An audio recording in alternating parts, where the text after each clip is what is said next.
It's February 25th, 1634, and Albrecht Wallenstein and his core group of generals are staying in the town of Eger on the Bohemian-Bavarian border.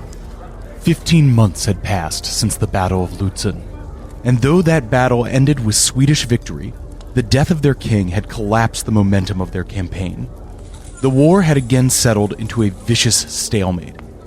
Wallenstein remained the key military commander on the imperial side, though much had changed for him as well. Beset by illness, his once unparalleled mastery of logistics had begun to falter, and his belief in astrology, once a hobbyist's fascination, was now his main tool in decision-making. Wallenstein and his generals were met at Eger by Walter Butler, the commander in charge of a company of Irish and Scots soldiers under the command of Ottavio Piccolomini, the Italian mercenary who had taken Pappenheim's place in the imperial army after his death. The Irishman invited Wallenstein's generals, Illo, Kinsky, Tricca, and Niemann, to dinner at the city's castle. The generals obliged, though Wallenstein himself stayed at his lodgings near the town square. The group of imperial generals at the castle wined and dined, discussed campaigning plans, gossiped about various alliances, until, with a nod between Walter Butler and one of his servants, 6 dragoons rushed into the room, all yelling, "Who's a good imperialist?" The Irish mercenaries stood and declared, "Long live Ferdinand!" And with that, Wallenstein's men were beaten, bludgeoned, and stabbed to a sudden and bloody death. At 10 p.m., Irish Captain Walter Devereux opened the door to Wallenstein's chambers. Wallenstein turned from the window, his boots, sword, and coat off, a frail old man preparing for bed. And, as he muttered something that may have been a plea for quarter, Captain Devereux ran Albrecht Wallenstein through with a halberd. The greatest general left standing in the 30 Years' War, perhaps the only one able to conceive or achieve some sort of conclusion to the conflict, was dead. They rolled him up in a carpet and dragged his body away. There would be 14 more years of war to go.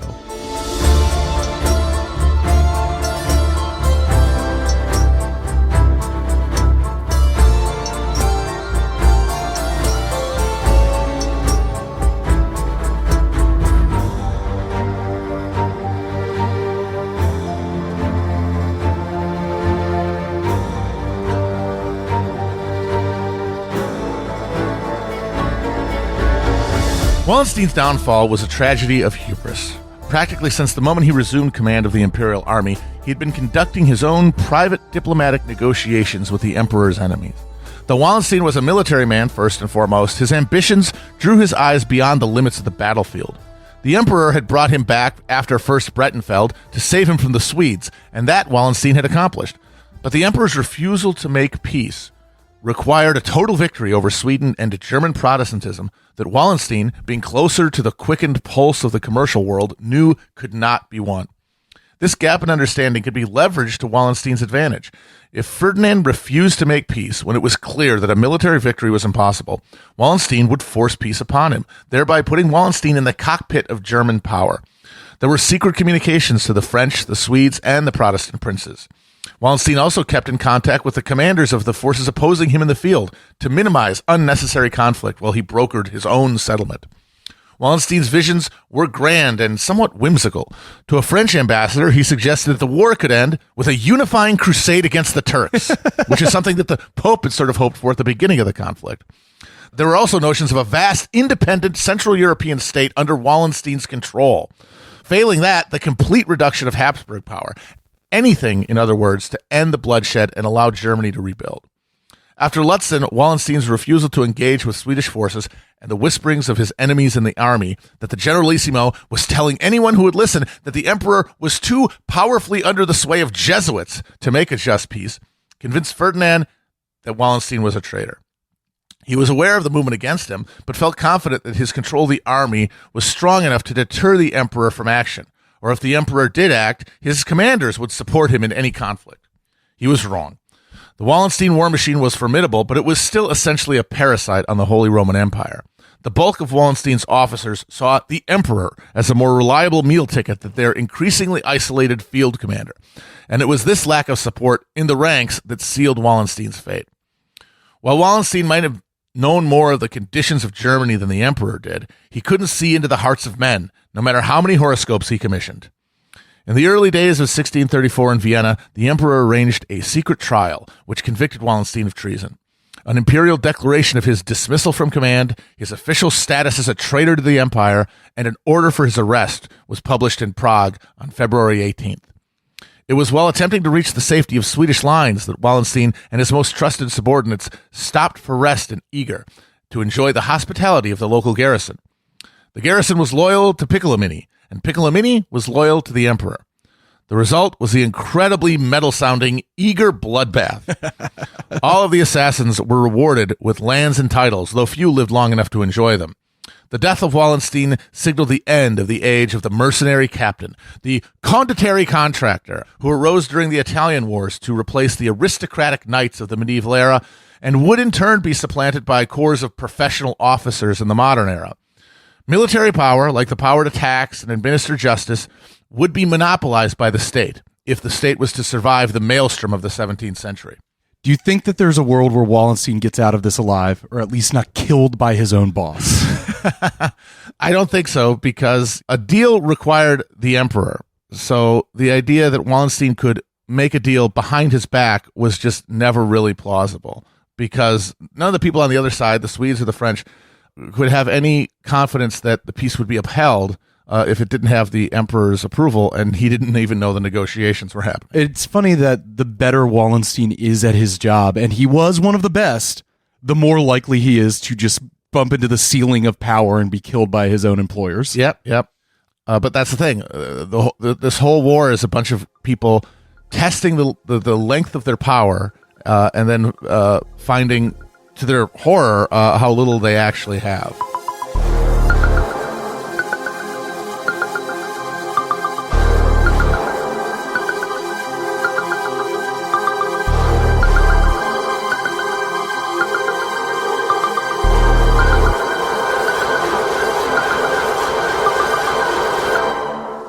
Now, after an initial surge in interest in Wallenstein after his death, there was a play about him performed in London in 1640. The general's name kind of faded with time. But in the 19th century, Friedrich Schiller's trilogy of plays about Wallenstein would resurrect his name and turn him into a symbol of German romantic nationalism, dramatized as the man who could have banished imperial and Catholic backwardness from the land and unified the country under the light of German liberty hundreds of years earlier, which would have allowed Germany to take its place as the paramount nation of Europe. But in the immediate aftermath of his death, the tone of remembrance was somewhat different. An epitaph for Wallenstein, published in Vienna, Frankfurt, Zurich, and Stuttgart in March of 1634, read, "Here lies and rots with skin and bones the powerful warlord Wallenstein, who collected great military power but never delivered a battle. He did grant many great good, but more often he hung innocence. Through stargazing and long-windedness, he lost much land and many people. Too tender was his bohemian brain. He could not stand the ring of spurs. Cocks, hens, and dogs he robbed, in all places where he lodged. But he must go the way of death, and let the cocks crow and the dogs bark." Now, that sounds kind of lame, but it rhymes in German, so it's probably pretty funny. I mean, his tender bohemian brain. Is good. One of these soft-brained bohemians. Oh, yeah, you can't put him in charge of an army. What are you doing?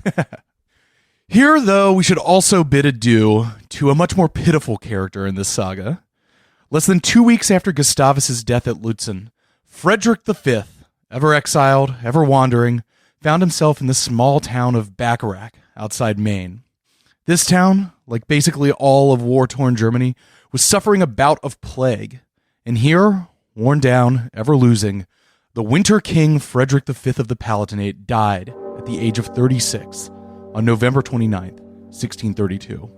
His body was evacuated and reinterred several times as various armies encroached on various cities it was placed in, and his body was last seen in a wine merchant's cellar near Metz. His final burial site is unknown. The originator of this whole conflict, the first loose thread, the one so many had fought and died for, the punkin instigator of the 30 Years' War, was dead, and it meant basically nothing for the conflict. Amazingly, though, this was somehow not the last gasp of the Wittelsbachs in the Palatinate. So you might remember that during that brief honeymoon in Prague, Elizabeth and Frederick had a son, yes, who they named Rupert, after the only Wittelsbach Holy Roman Emperor.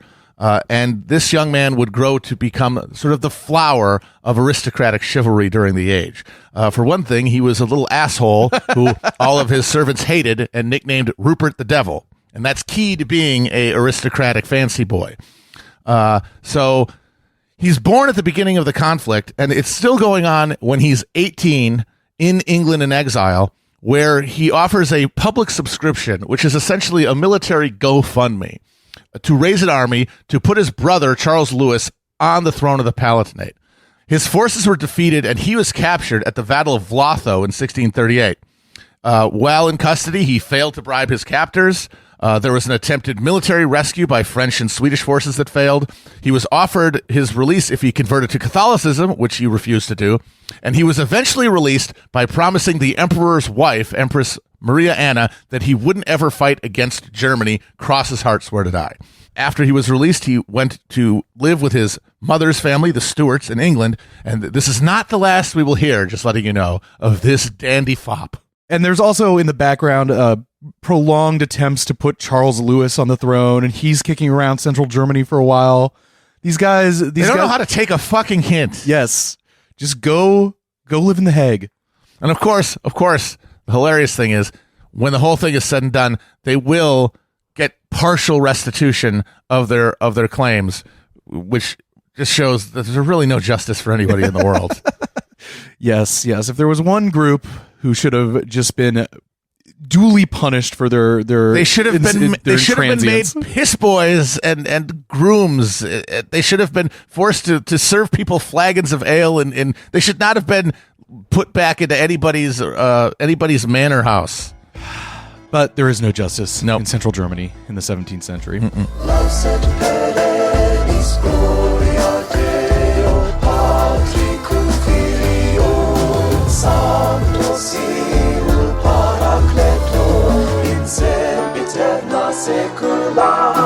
The death of Gustavus Adolphus had once again dissipated any momentum in the Protestant effort. I mean, these guys can just not keep it up.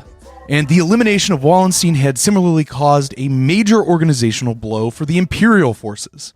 With the two great generals dead and the guy who, this whole thing was kind of about also dead, one might think there would be some kind of motion for peace. But we'd still got armies in the field, continental power ambitions, and certain parties demanding satisfaction. The Swedish army now fell into the control of Axel Oxenstierna, a still tremendously capable diplomat and administrator, but lacking the generational martial prowess of Gustavus. Oxenstierna knew Sweden could not leave the conflict without some reward for its vast expenditures, and looked to keep Pomerania as a continental foothold for Sweden. Although he knew this would also require some kind of repayment to George William of Brandenburg to relinquish the territory. With Gustavus' 6-year-old daughter, Queen Christina, on the throne, and yes, that's another Christian Christina character in this, but she's not that important. You don't have to remember her too much. Swedish nobles were free to reassert some control at home, further undermining his position. And on a trip home, Oxenstierna had to liberate Queen Christina from her overbearing queen mother, who had locked the little queen away in a room with windows blackened out and nothing but fools and dwarves and elves for entertainment. A liberation. So Axel comes home and finds the queen locked in a room with a bunch of dwarf jesters while the queen mother's trying to run things. He solves this situation, and the Queen Christina would be forever grateful to Axel for this. But on the continent, Oxenstierna had, for the moment, brought major leaders of the Protestant forces together under Swedish direction in a new Protestant league, the Heilbronn League. In Spain, Olivares wanted to continue the fight because keeping the Spanish road open was essential to Spain's ongoing conflict in the Netherlands. With Spanish financial inputs virtually dictating policy in Vienna, Olivares could press Ferdinand to once again push his advantage against a weakened Protestant alliance. And then there was Cardinal Richelieu, whose chief foreign adversary remained the Spanish. Richelieu now found himself and France the sole viable linchpin of an anti-Habsburg alliance. And while there was conflict between the Spanish and the French, it would, for the moment, be fought in Germany. So the deaths of Gustavus and, after 13 months of desultory combat, Wallenstein left both sides with significant leadership deficits. Oxenstierna passed over John George of Saxony, who he called an insignificant tosspot, to give command of the Heilbronn League forces to Bernard of the Duchy of Saxe-Weimar, who leveraged mutinous discontent among the poorly paid Swedish troops to gain huge grants of land and income for himself.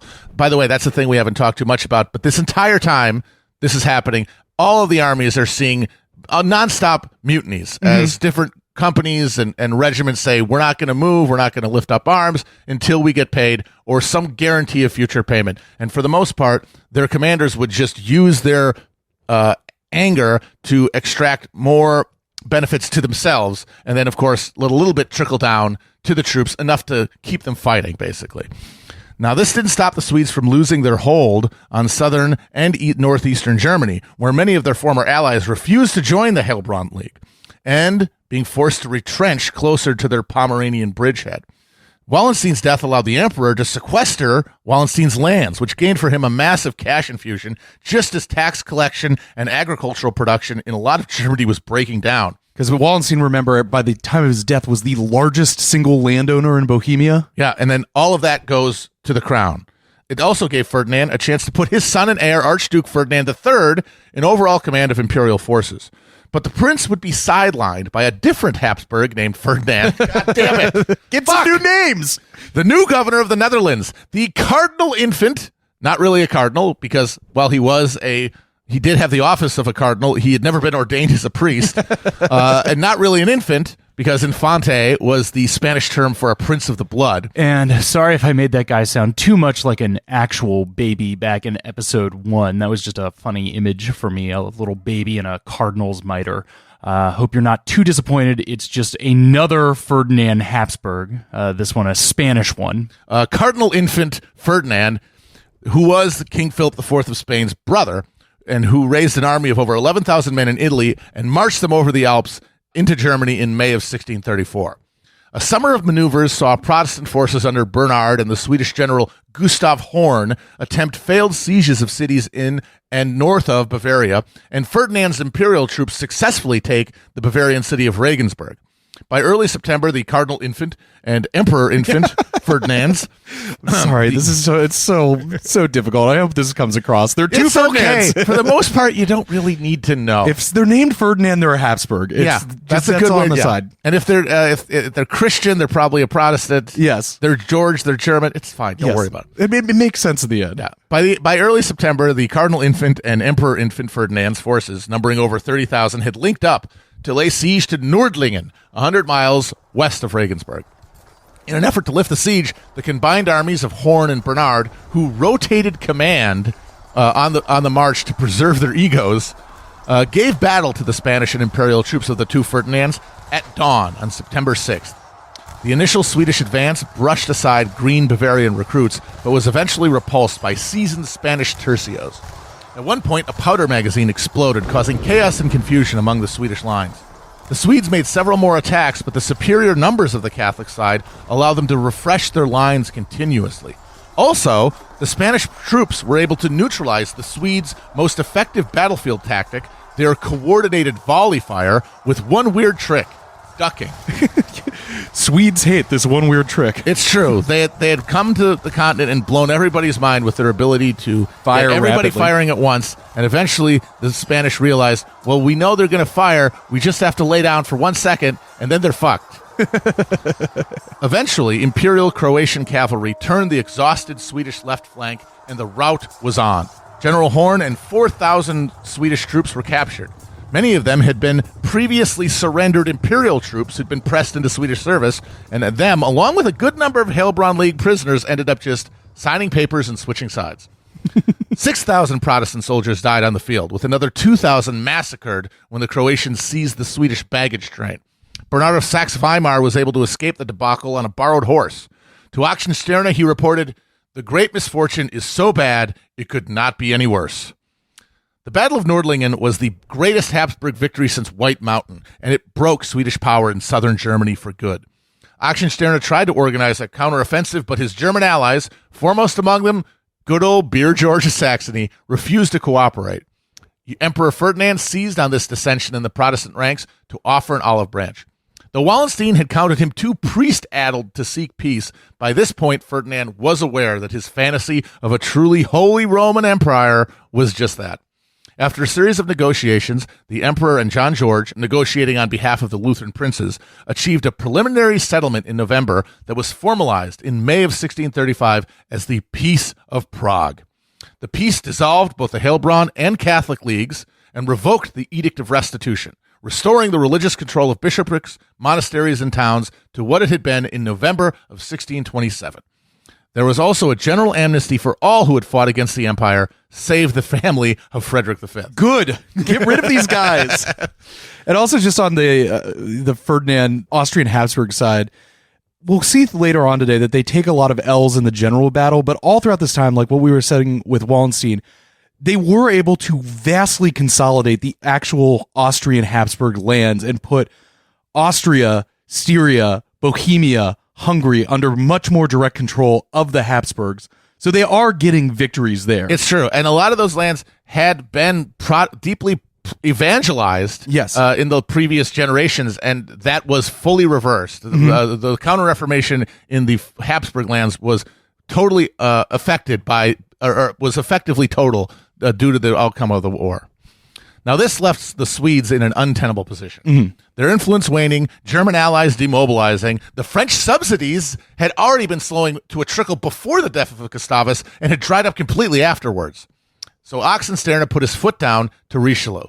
If Sweden is going to keep fighting on behalf of French interests, France is going to have to start pulling their fucking weight. Richelieu had been happy to let others do the fighting and dying until now, but with Spanish garrisons along the Rhine now threatening French territorial integrity, he reluctantly agreed to commit troops to the war for the first time. After coordinating with the Dutch on a military campaign in the Netherlands, Richelieu came to an agreement with Oxenstierna. There'd be a resumption of increased subsidies to Sweden in exchange for a 60-mile corridor of land along the west bank of the Rhine that would be claimed by the French crown as crown lands, as well as an official declaration of war on Spain. Using the Spanish imprisonment of a French prelate as pretext, Richelieu went to war the old-fashioned way, just as Ferdinand was securing the Peace of Prague. As C.V. Wedgwood put it, he dispatched a herald and a trumpeter to Brussels, who, on the 21st of May, 1635, standing announced, after the proper fanfare, the King of France's just cause, and threw in the crowd a formal proclamation of war. They then set spurs to their horses and galloped safely off. This would be the last war declared in Europe, using the proper chivalric ritual. We should do that again. Absolutely. Just chucking a fucking declaration of war into a crowd of people and running away. Well, it's also, in our modern era world, in all these conflicts that are, where we're like lightly doing a war in like Africa or whatever, we should have to send a guy with a trumpet to a place and be like, we are invading you now. Yeah. Just drop a declaration of war out of a drone.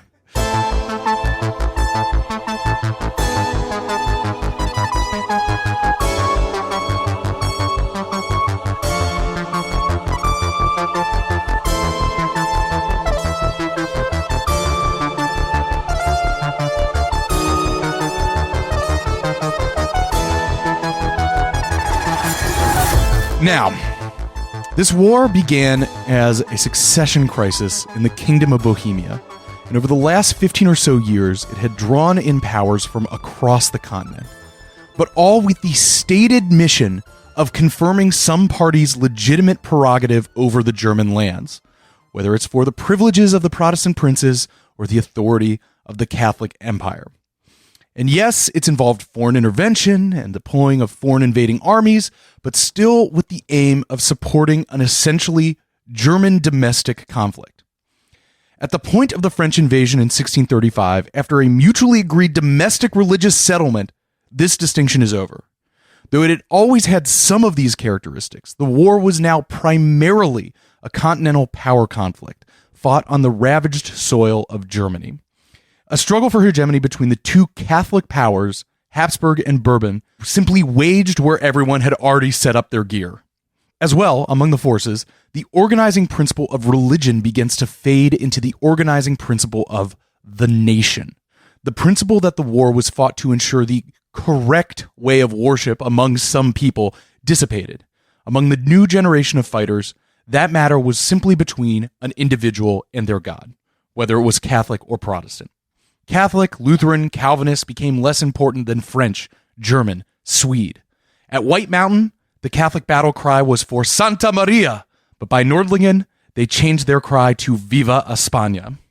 The nature of the war itself begins to rapidly change as well. The objectives shift. This is no longer about gaining a victory more than it is about seeing the defeat of your enemies. The timescale changes. Armed conflicts of this period were already seasonal, with a campaigning summer and a quartered winter.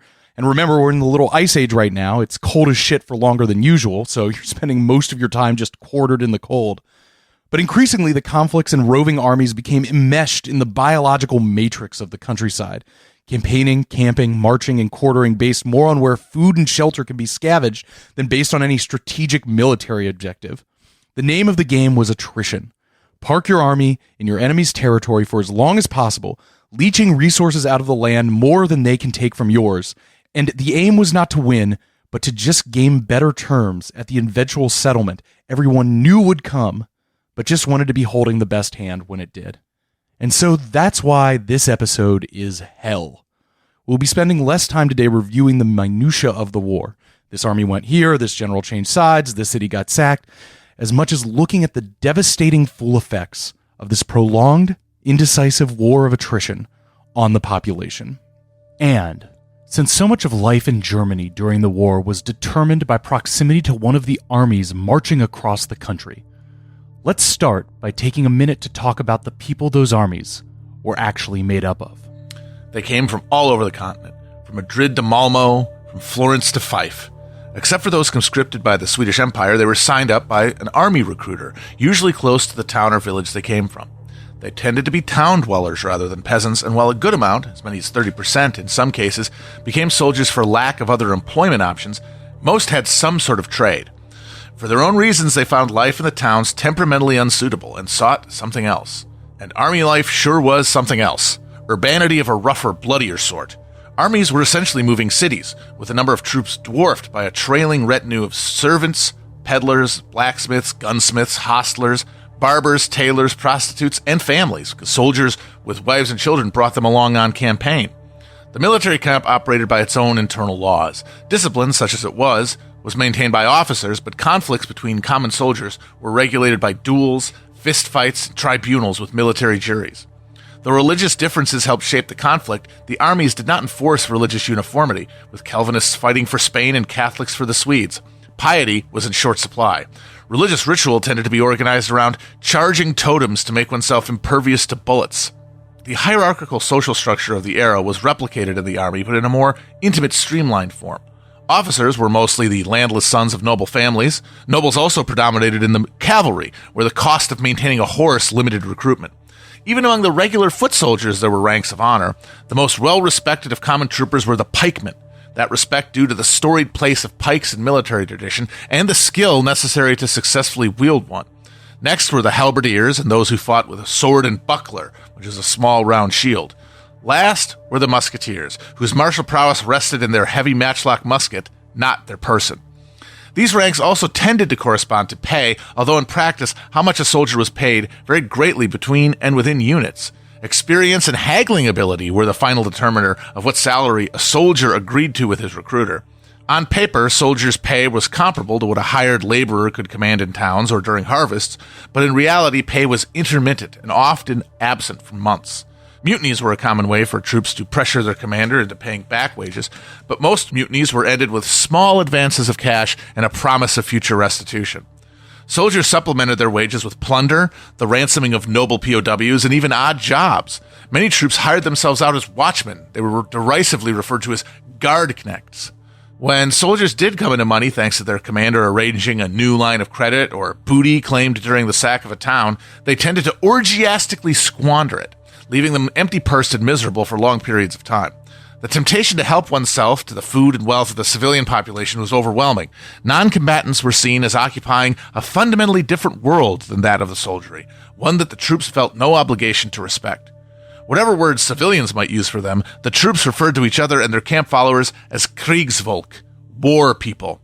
Battles were rare, but hardship was endemic, with hunger, plague, and lice as constant companions. Yet this shared experience created a common vocabulary, culture, and sense of control that could not be found elsewhere.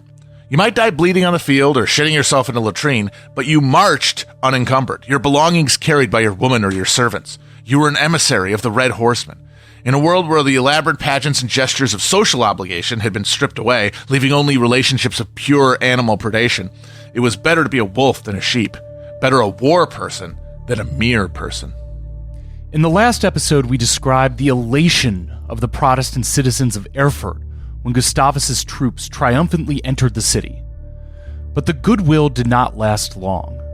Within a few months, a refugee from Erfurt reported, quote, "Not only are we oppressed by the tyranny of the imperialists, but the licentiousness of the Swedish soldiery is so great that we hardly know who is our friend." The inability and unwillingness of the princes and generals to keep their troops paid meant that encounters between troops and civilians became increasingly fraught with menace.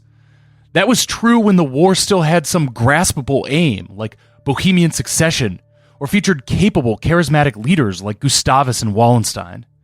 In their absence, all notions of cause or right dissolved in the face of a gnawing, ceaseless hunger. Under the best of circumstances, the process by which troops extracted contributions from towns and villages was laden with the threat of violence. When a well-led military patrol entered a town with a competent council, accommodations could be made. When the Swedish army occupied Olmütz in 1642, the field marshal demanded a ransom of $150,000 to spare the town.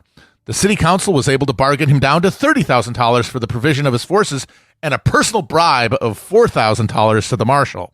Now, these sorts of delicate negotiations often determined the fate of a town. This is why the troops of both sides most feared and hated by the peasantry. For the Swedes, it's the Finnish Hakapaletta cavalry, and for the imperialists, the Croatian Kravats, were the most linguistically alien, therefore the most likely to simply take what they wanted from villagers rather than waste time in fruitless palaver. Some peasant communes would hire soldiers as watchmen or conscripted them into their feuds with neighboring villages. But even a peaceful occupation could be ruinous to a town. That's just making me imagine a 30 Years' War Yojimbo or a Fistful of Dollars, where you get one of these mercenaries to guard your town and play both warriors against each other. That happened all the time. Yes. There's documented cases all over Germany. The demands of an imperial detachment in the city of Wernigerode are instructive. For the officers, daily were demanded 2 jugs of wine, 1 keg of beer, 3 bushels of oats for 6 riding horses, 3 bushels of oats for 8 wagon horses, 2 cartloads of straw, 2 bushels of wheat, 2 fatted rams, and then per week, an entire cow. Now, that was just for the officers. For the 130 soldiers that they commanded, they all required daily 2 pounds of meat each, which is 250 pounds a day, and 1.25 pounds of bread, which ends up being over 1,000 pounds a week. Also, a keg of beer and a bushel of salt a day. So that's a company. That's 130 guys and a few officers, and we're talking about armies of 10, 20, 30,000. An army of 30,000 required 30,000 pounds of meat and 20,000 gallons of beer a day. It is small wonder that a common metaphor to describe the ravening armies was a horde of locusts. God was delivering judgment as he judged the Egyptians. Just getting your head on what like the lifestyle and what the actual grounds of this place are. You know, it's easy to think of these medieval production methods as having so much scarcity, but imagining a culture, a civilization right now that is capable of producing 20,000 gallons of beer a day all over the city, all over the country. Mm-hmm. It's wild. 20,000 gallons of beer a day for 30 years. I mean, of course, they were all drinking that themselves. Yeah. And also, the whole time this is happening, vast numbers of villagers are just starving to death in the countryside. Yes. Contributions were not the only accommodations expected of townspeople. Troops were to be quartered in homes, their expenses paid for by the homeowners. From the diary of a Saxon household in 1637. At the beginning of this year, the Swedish general Benair was here again. He again assigned our good city 24,000 florins for the arson prevention assessment, which is, paying the army to stop them from burning the towns down. It's a real nice bohemian village you got here. Would be a shame if it burnt to the ground, huh? He continues, I received as quartering in my house his regimental judge with his wife, 2 children, 1 maid, 1 servant, and a boy. This was a godless devil's pack. The man was Calvinist, the woman Catholic. They led such an Epicurean lifestyle that it is impossible to describe it.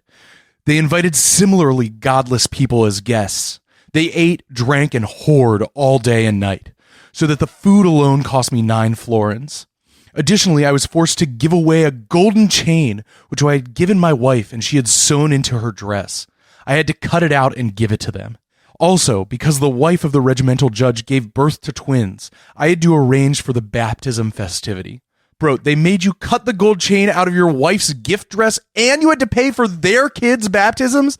It's brutally humiliating.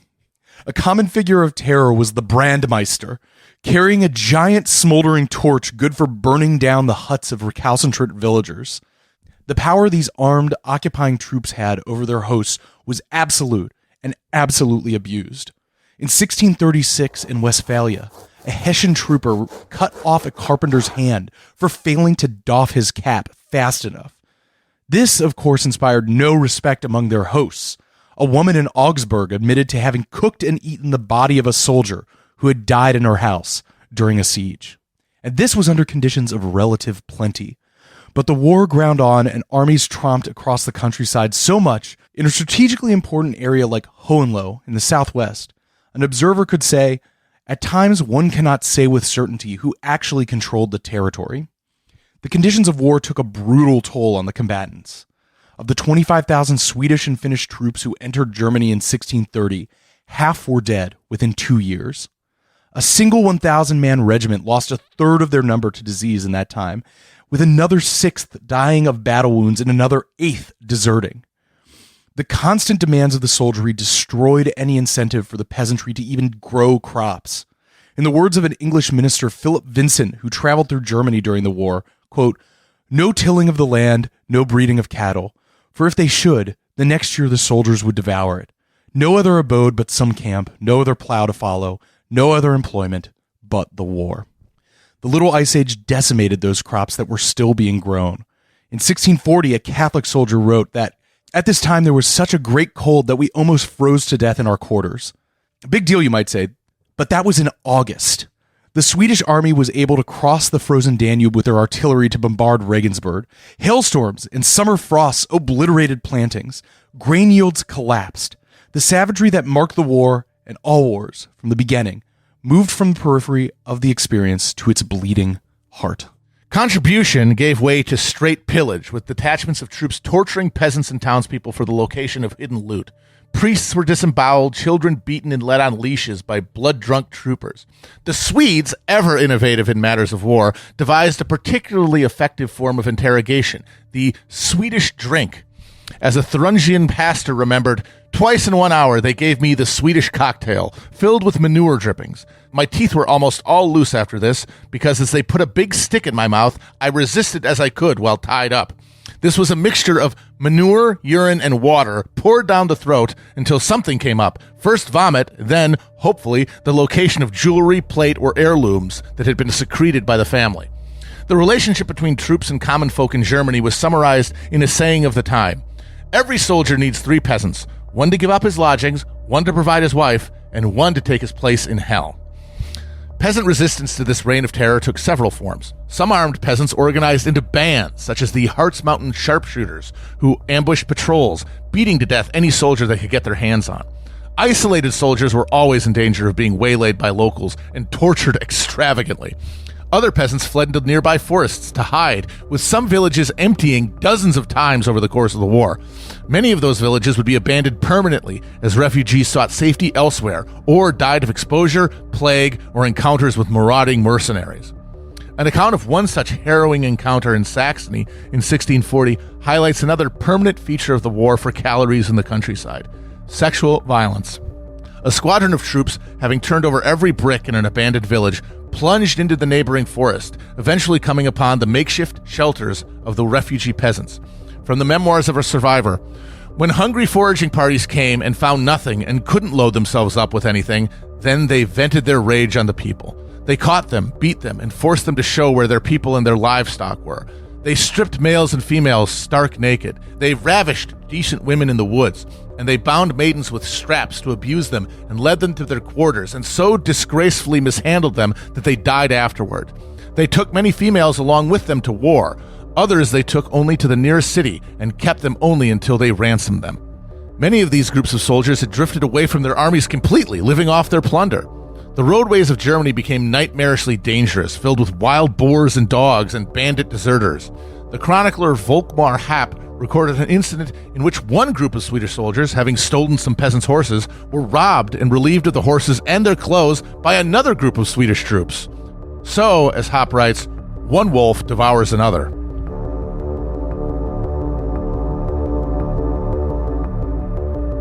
For one more picture of this hell, I want to read you a passage from The Adventures of Simplicius Simplicissimus, a German novel written by Hans Jakob Christoffel von Grimmelhausen. This was written after the war, in the 1660s, but Grimmelhausen was born in Hesse, in central Germany in 1621 or 22, and experienced much of the 30 Years' War firsthand as a youth. He was, in fact, a veteran of the war itself.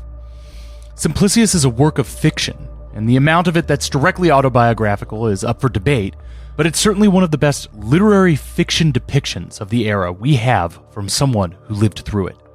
And just incidentally, the book rocks. It's harrowing and funny, and the Penguin Classics edition is a really fun read. Plus it has a cool, gnarly skeleton shooting a bow and arrow on the front of it, so you look cool reading it. Highly recommend. So this is a scene narrated by our hero Simplicius, a kind of Huck Finn or Forrest Gump figure, a child bumbling along through the important events of the war. Here, he's accidentally led a company of soldiers back to his family's quiet and secluded forest home. The first thing the ruffians did was stable their horses. Then, each had his appointed task, which involved a lot of wrecking and spoiling. While some began butchering and boiling and roasting with every appearance of cooking up a feast, others ransacked the house from top to bottom. No room was safe. You'd have thought the golden fleece of Colchis was hidden somewhere. And some made piles of linen, clothes and household items as if for a jumble sale, and what they couldn't use they trashed. Others stabbed at heaps of hay and straw with their swords, as if they hadn't impaled enough sheep and pigs already. Another again shook the feathers out of the bed covers and filled them instead with hams, other dried meats and kitchen utensils, as if these would make for more comfortable sleeping. Stoves and windows were smashed to pieces, quite as if the Vandals forecast an eternal summer. Copper and tin pans were bashed in, and the dented and ruined bits carted off. Bedsteads, tables, chairs, and benches were all torched. Why, with stacks of firewood dry in the yard, if that was what they were after?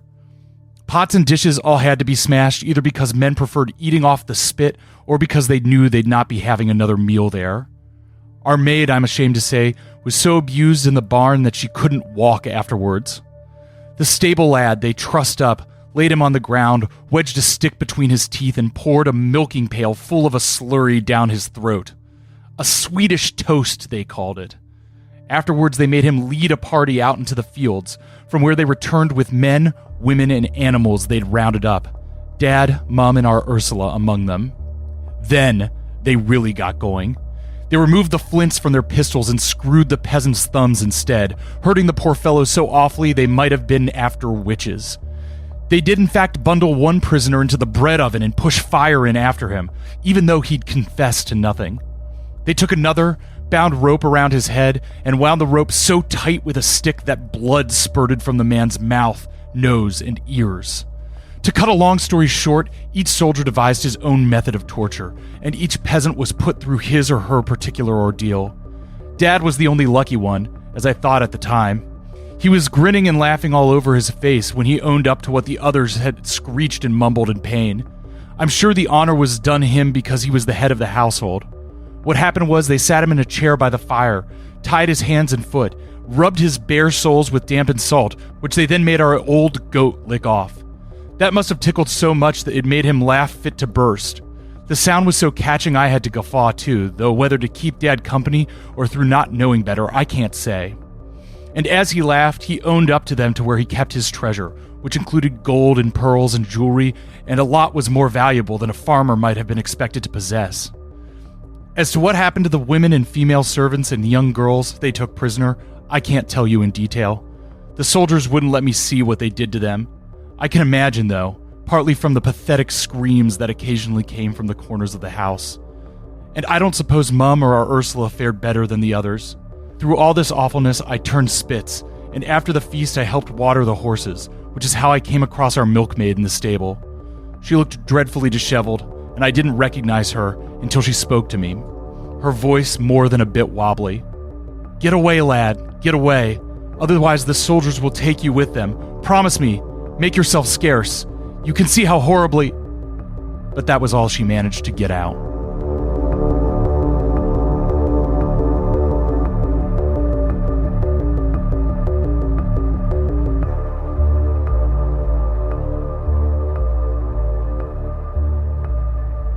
Throughout the country, the accounts of famine and deprivations create horrifying images.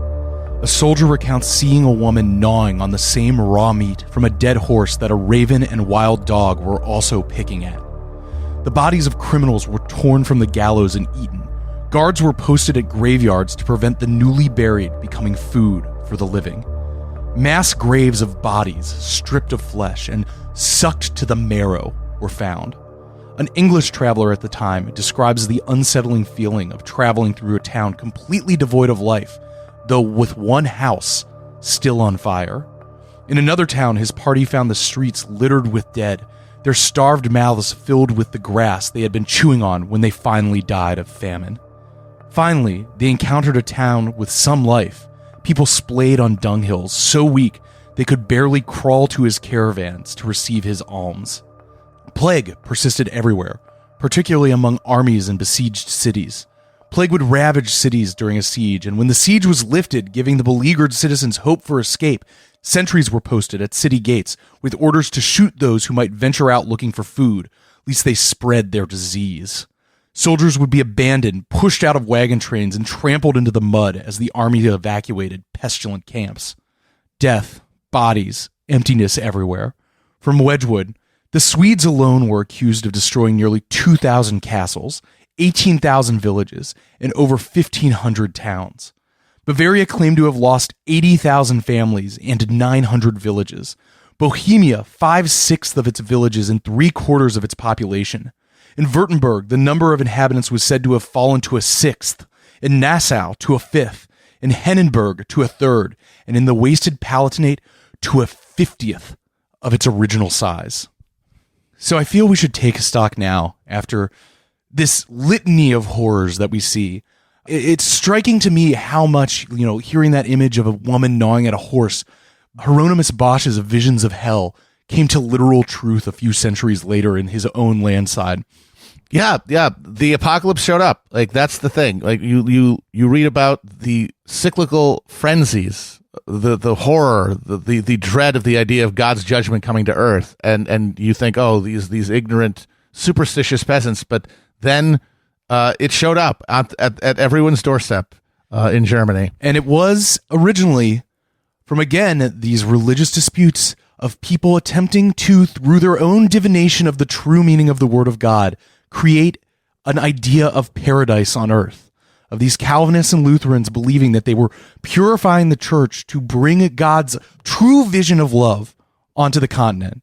And through that created this conflict that brings this apocalypse to everyone. And unlike previous wars in Europe, previous famines, previous plagues, which had all been monstrously traumatic and horrible, they had been so in a local, discrete context because of a lack of any kind of mass media to replicate the experience. But this war is the first to see newspapers and yes, engravings and pamphlets filled with images and horrible stories about the violence taking place that had never happened before. Even those who were untouched by war, and there were some swaths of Germany during this time that were largely spared contact with any of this.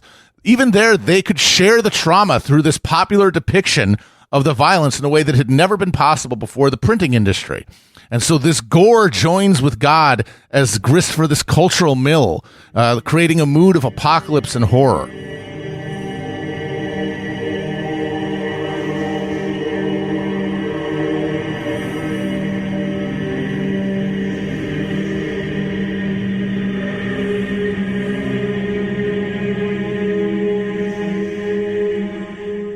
beyond the physical, material ruination of the continental population, the war brought another torture, that of the mind and the spirit.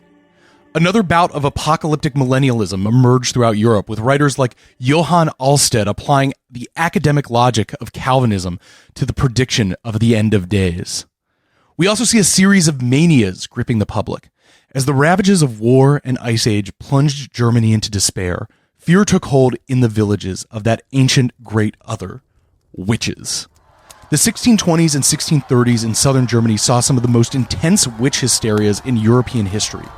In Bamberg, an independent Catholic prince-bishopric north of Nuremberg, between 1626 and 1632, over 900 individuals were tried and executed as witches.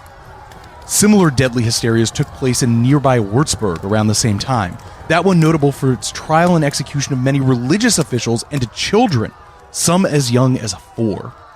Like these things often are, the Bamberg witch trials were encouraged by a particularly zealous leader, Catholic Prince Bishop Johann von Dornheim, who came to be called the Hexenbrenner, the witch burner. Though I must also shout out that the witch trials in Bamberg went back a few generations to one of his predecessors, whose name is the whimsical Natard von Thurngen. The number of trials ballooned exponentially through the practice of torturing the accused until they would confess, then torturing them more until they named multiple accomplices. Somewhat unusually, the witch hunters followed these accusations up and down the social ladder, subjecting burghers and peasants alike to trials, imprisonment, and burning. Van Dornheim had to eventually build a special prison, complete with torture chamber adorned with Bible verses, to hold all the supposed witches. Eventually, even the mayor, Johannes Junius, as well as the well-to-do doctor George Hahn, were accused. Junius was tortured with thumbscrews and the strappado until he confessed. That would be tying your arms together behind your back and then tying that to the ceiling and yanking you up and then dropping you by your arms behind your back until they would dislocate. The mayor Junius was publicly burned to death in 1628. George Hahn fled the cities to seek imperial intervention, but due to the war, Bamberg was cut off from the imperial authority. And while a message urging her release was delayed reaching the city, his wife, Katharina Hahn, was burned for witchcraft. Mildly ironic to me that 400 years later, Catherine Hahn delighted certain audiences with her portrayal of an evil witch on TV. In the new, always some remnant of the old. Eventually, George, his wife, and 2 of their 5 children were executed for witchcraft. All the while, imperial authorities tried and failed to intervene against the proceedings. It was not until Protestant armies of Gustavus Adolphus were able to take control of the region that the witch hysteria was finally extinguished. The cycles of witch mania had afflicted Germany since the mid-1500s, ignited by the social pressures of the Reformation and the general air of apocalyptic dread, but they reached a fever pitch in the middle of the 30 Years' War. The endemic misery and horror of the times demanded action. In Bamberg, for example, the bloodiest phase of witch trials occurred the same year that a late frost destroyed the entire local grain harvest. The peasant revolts of the first years of the war had been bloodily suppressed. No action against the perpetrators of war could be countenanced. Scapegoats would have to be identified to appease the wrath of God. It seemed that Christ's suffering had not erased the European impulse towards blood sacrifice after all. But not all outbreaks of witch hysteria resulted in mass torture and death. When accusations served the interests of local authorities, they resulted in trials, torture, escalating denunciations, and executions. When they did not, they were ignored or repressed. As such, while witch trials occurred in many parts of ravaged Germany, the most intense bouts of violence occurred in places that had recently been re-Catholicized by the emperor. The process empowered local power holders to impose religious uniformity on aggressive crypto-Protestant populations and direct popular rage away from rulers and towards social outcasts. Another factor pushing people towards superstitious communal savagery was our good old friend, the printing press. Specifically, the publication of the Malleus Maleficarum, or the Hammer of Witches. Written by a crank priest and inquisitor named Heinrich Kramer in 1486, the book went through 28 editions by the year 1600. In Kramer's time, witch trials were relatively rare, and he was actually expelled from Innsbruck in Austria for his overly inventive and sexually obsessive attempts at spectral prosecution. Basically, he is a fruitcake. And he wrote the Malleus to justify himself to all the haters and losers. Though the church condemned Kramer's theorizing and the Inquisition did not use the book in any of their legal proceedings, it quickly captured the imagination of literate minds and became a staple of Renaissance courts, with its pseudo-authoritative explication of how witches are brought into Satan's service, how they seduce and ruin godly people, and how they are best to be dealt with. Witches, according to Kramer, are predominantly women, due to the inherent weakness of those formed from a bent rib, as well as the many carnal abominations of that sex. Yeah, right, dude. Yeah. Witches he's got no problems. He's normal. He's a normal guy. Witches had sexual intercourse with the devil. They killed babies in the womb and could change men into beasts. Witches could even work some prestidigitory illusion so that the male organ appears to be entirely removed and separate from the body, or even deprive men of their virile member altogether. Lots of stuff about dick theft. Penis panics are something that occur throughout all different types of cultures throughout history. It's an interesting thing to look into. We just periodically, every 100 years or so, some group somewhere gets obsessed with the idea that some foreign force is going to come and steal their penises. It's almost like their sense of disempowerment is translating into sexual pathology. Now, the witches could control the weather. They could destroy crops. In short, they could bring every manner of misfortune to an innocent village, like all the things that had been happening in Germany during the 30 Years' War. And the only remedy, torture to the point of confession and death by burning at the stake. Now, as with the Rosicrucian pamphlets that appeared just as Frederick V's court moved towards their great project in Bohemia, the Hammer of Witches provided a common vocabulary and context for people facing dramatically changing times. Absent responsive political institutions, the crop failures, plague outbreaks, and multiplying miseries of war could be made sense of with the available social materials. The Malleus helped create a shared imaginative world where suffering could be transformed into social power through a legal, rationalized process of identifying and punishing those who activated social anxieties, particularly around femininity. Women made up a majority of victims. There are plenty of historians, however, who argue that the Hammer of Witches was not particularly influential in generating witch trials, but rather kind of serves as a written artifact that can be used retrospectively to give shape and coherence to a phenomenon that was much wilder and more inexplicable than historical narrative can grasp. It's a manual of witch mindset. Now, as is usually the case, both of those interpretations contain truth. It's just a frustratingly unknowable ratio. But what can't be denied is the results of the hysteria.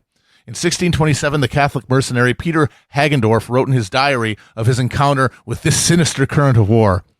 In Lippstadt, there's good old beer and also bad people. I saw them burn 7.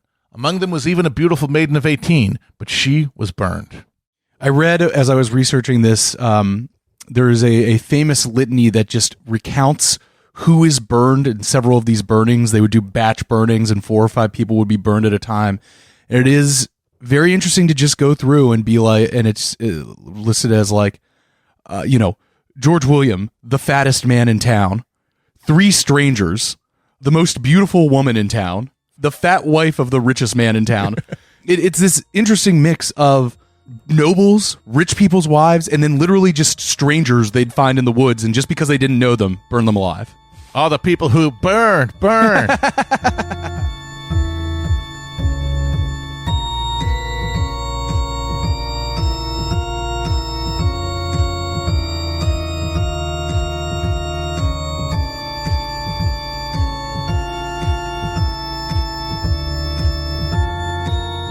So, where violence and destruction and fear reign heaviest, we see this one type of hysteria, the fanatical purging of imagined supernatural evil. But a few hundred miles away, in a place where people are actually making money off the war, we see a very different hysteria, one that nonetheless reflects the specific new kinds of supernatural forces gripping the population. Because just as the witch craze was winding down in Bavaria, tulip mania was gearing up in the Dutch Republic. And 1634 to 1637 would see one of the world's first documented speculative bubbles rock the Dutch economy. The first tulips were sent to the Low Countries by one of the Habsburgs' ambassadors to the Ottomans in the 1550s, and were successfully cultivated there by the 1590s. The tulips bred in the Netherlands had spectacular colors and patterns that took years of dedicated breeding to bring forth. And as the independence and commercial fortunes of the Dutch grew during the first decades of the 17th century, the tulip became an incredibly sought-after luxury good. Trading in desirable tulip bulbs based around anticipated sales in their blooming season became a huge commodity in the growing Dutch markets. And by the 1630s, a semi-formalized futures market had developed to speculate on the contracts to purchase these bulbs, rather than the bulbs themselves. Tulips became one of the Republic's chief exports, right behind gin and herring, as massive fortunes were moved through the market. The craze reached its peak in the winter of 1636 to 1637, when some tulip futures contracts were being traded a half dozen times without any actual bulbs changing hands, all while constantly rising in prices. Single tulip bulbs were being priced at nearly 15 times the annual salary of a skilled craftsman. One trader reported 12 acres of land offered for a single bulb. Until, in February of 1637, when the bottom dropped out of the market and prices rapidly depreciated, leaving traders holding futures to now worthless bulbs contracted at exorbitant prices and necessitating petitions to the government to step in and regulate and arbitrate the market. Now, to be clear, the extent of the impact of this whole episode is still debated. Financial records from the period are spotty, and some of the best transaction details come from a satirical play written about the stock traders of the time. The incident could have affected vast swaths of the Dutch population or a relatively small clique of well-off traders. But what is clear is that at the height of the war, the booming Dutch economy generated one of the first clearly recognizable speculative bubbles. A hysteria for trading, rampant overvaluation of the material was clearly felt in society.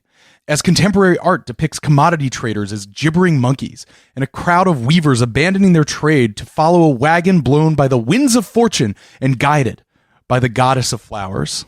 At this point, the Dutch commercial economy, forged in the fires of war and religious fervor, was the most highly developed in the world, leading to an unprecedented concentration of financial capital in Amsterdam. Feudal lords spent their surpluses on luxury goods to compete with other lords for splendorous prestige. The Dutch burghers, on the other hand, in their humble black frock coats and hats, set their money back out into the world to reproduce, for the glory of God and the Dutch Republic and their own family lines, who would hold their stock certificates and corporate board seats in perpetuity. The search for greater and greater returns on investment led them to the tulip, a luxury good now accessible to the common people and capable of providing massive profits to the elites who could sell to them. Catholic superstitions and rituals may have been banished from the United Provinces, but the deeper human mystic urge had not dissipated. Rather, it moved from the symbols of bread and wine to guilders and contracts. Tulip mania was the religious impulse, the trembling prostration before the divine, flowing out of the bare, empty chapels and into the market stalls. Now, did the 30 Years' War cause these hysterias? Well, I would say, to paraphrase Arrested Development, it certainly didn't help. Yeah. You know? Yeah. Well, what you do see is a shockingly recognizable context with multiplying crisis conditions and a society dealing with an information revolution and a overload, a new access to knowledge that had never before been possible, leading to this just a speculative frenzy, a mania for scapegoats, for profits generated by the fact that the world seemed accessible in a way it never had before. But in reality, that knowledge was mostly an illusion. So, as we transition out of the hell portion of this episode and return once again to the actual course of the war, we've been covering the progress of this war fairly in depth up to this point, down to the minute progress of specific battles. But now we're going to start yada-yadaing a little bit because, frankly, from this point on, any victories, losses, setbacks, and movements, it all becomes more immaterial. The positions are entrenched. A bunch of guys move to one place. Their enemies move to where they were. They fight. They trade places. They do it again. We're going to try to run through the back end of the war and give you a sense of where things move briefly, but, really, it don't matter. None of this matters. None of this matters. Yes. So, in December 1636, the Imperial Diet met at Regensburg. The emperor's position at this moment was fairly strong, but for a few recalcitrant princes still in rebellion, most notably Bernard of Saxe-Weimar, who becomes basically the most important German prince in the back end of the war, Ferdinand II commanded the allegiances of most of his subjects. With the Edict of Restitution revoked, the electors of Bavaria, Brandenburg, and Saxony were all by his side. And yes, if you're keeping track, and you should because this will all be on the test, Beer George has now gone from neutral to the Swedes to neutral to the emperor in the span of 3 or 4 years, something like that. With broad favorability, his son performing well on the battlefield, the Peace of Prague signed. It was at this meeting that the Diet finally confirmed Ferdinand III as King of the Romans, lining him up to replace Ferdinand II as the Holy Roman Emperor. With this final position secured, perhaps Ferdinand knew his work was essentially done. He returned to Vienna and arrived with his health fading. On February 15th, 1637, he died peacefully in his bed, surrounded by his wife and daughter and church officials. He was 59 years old. The war had lasted 18 years under his rule. It still had no end in sight. But he had been able to virtually rid Austrian lands of Protestantism, destroy the mutually threatening Catholic League and Protestant Union, extend Habsburg control and counter-reformation to Bohemia, bring a preponderance of German princes once again under control of the emperor. His son would continue the Habsburg line of Holy Roman Emperors, and his son was married to Maria Anna of Spain, potentially reconciling the Spanish and Austrian Habsburg lines. It is virtually assured that when he died, he believed God would welcome him as a noble warrior for the kingdom of heaven. But for his victory in God's name, his realm had been destroyed, converted almost in totality to a playground for the uncontrolled and uncontrollable soldiers. Women robbed and raped. Some reported boiled alive by imperial troops in their own kitchen cauldrons. Children stolen for ransom and pressed into military service. Priests roped to wagon trains and forced to crawl like dogs behind them until they collapsed. The wholesale pillaging of the land, terrorizing of the people, war and pestilence and famine, the true rulers of the era. Perhaps this is what Ferdinand would truly be judged for.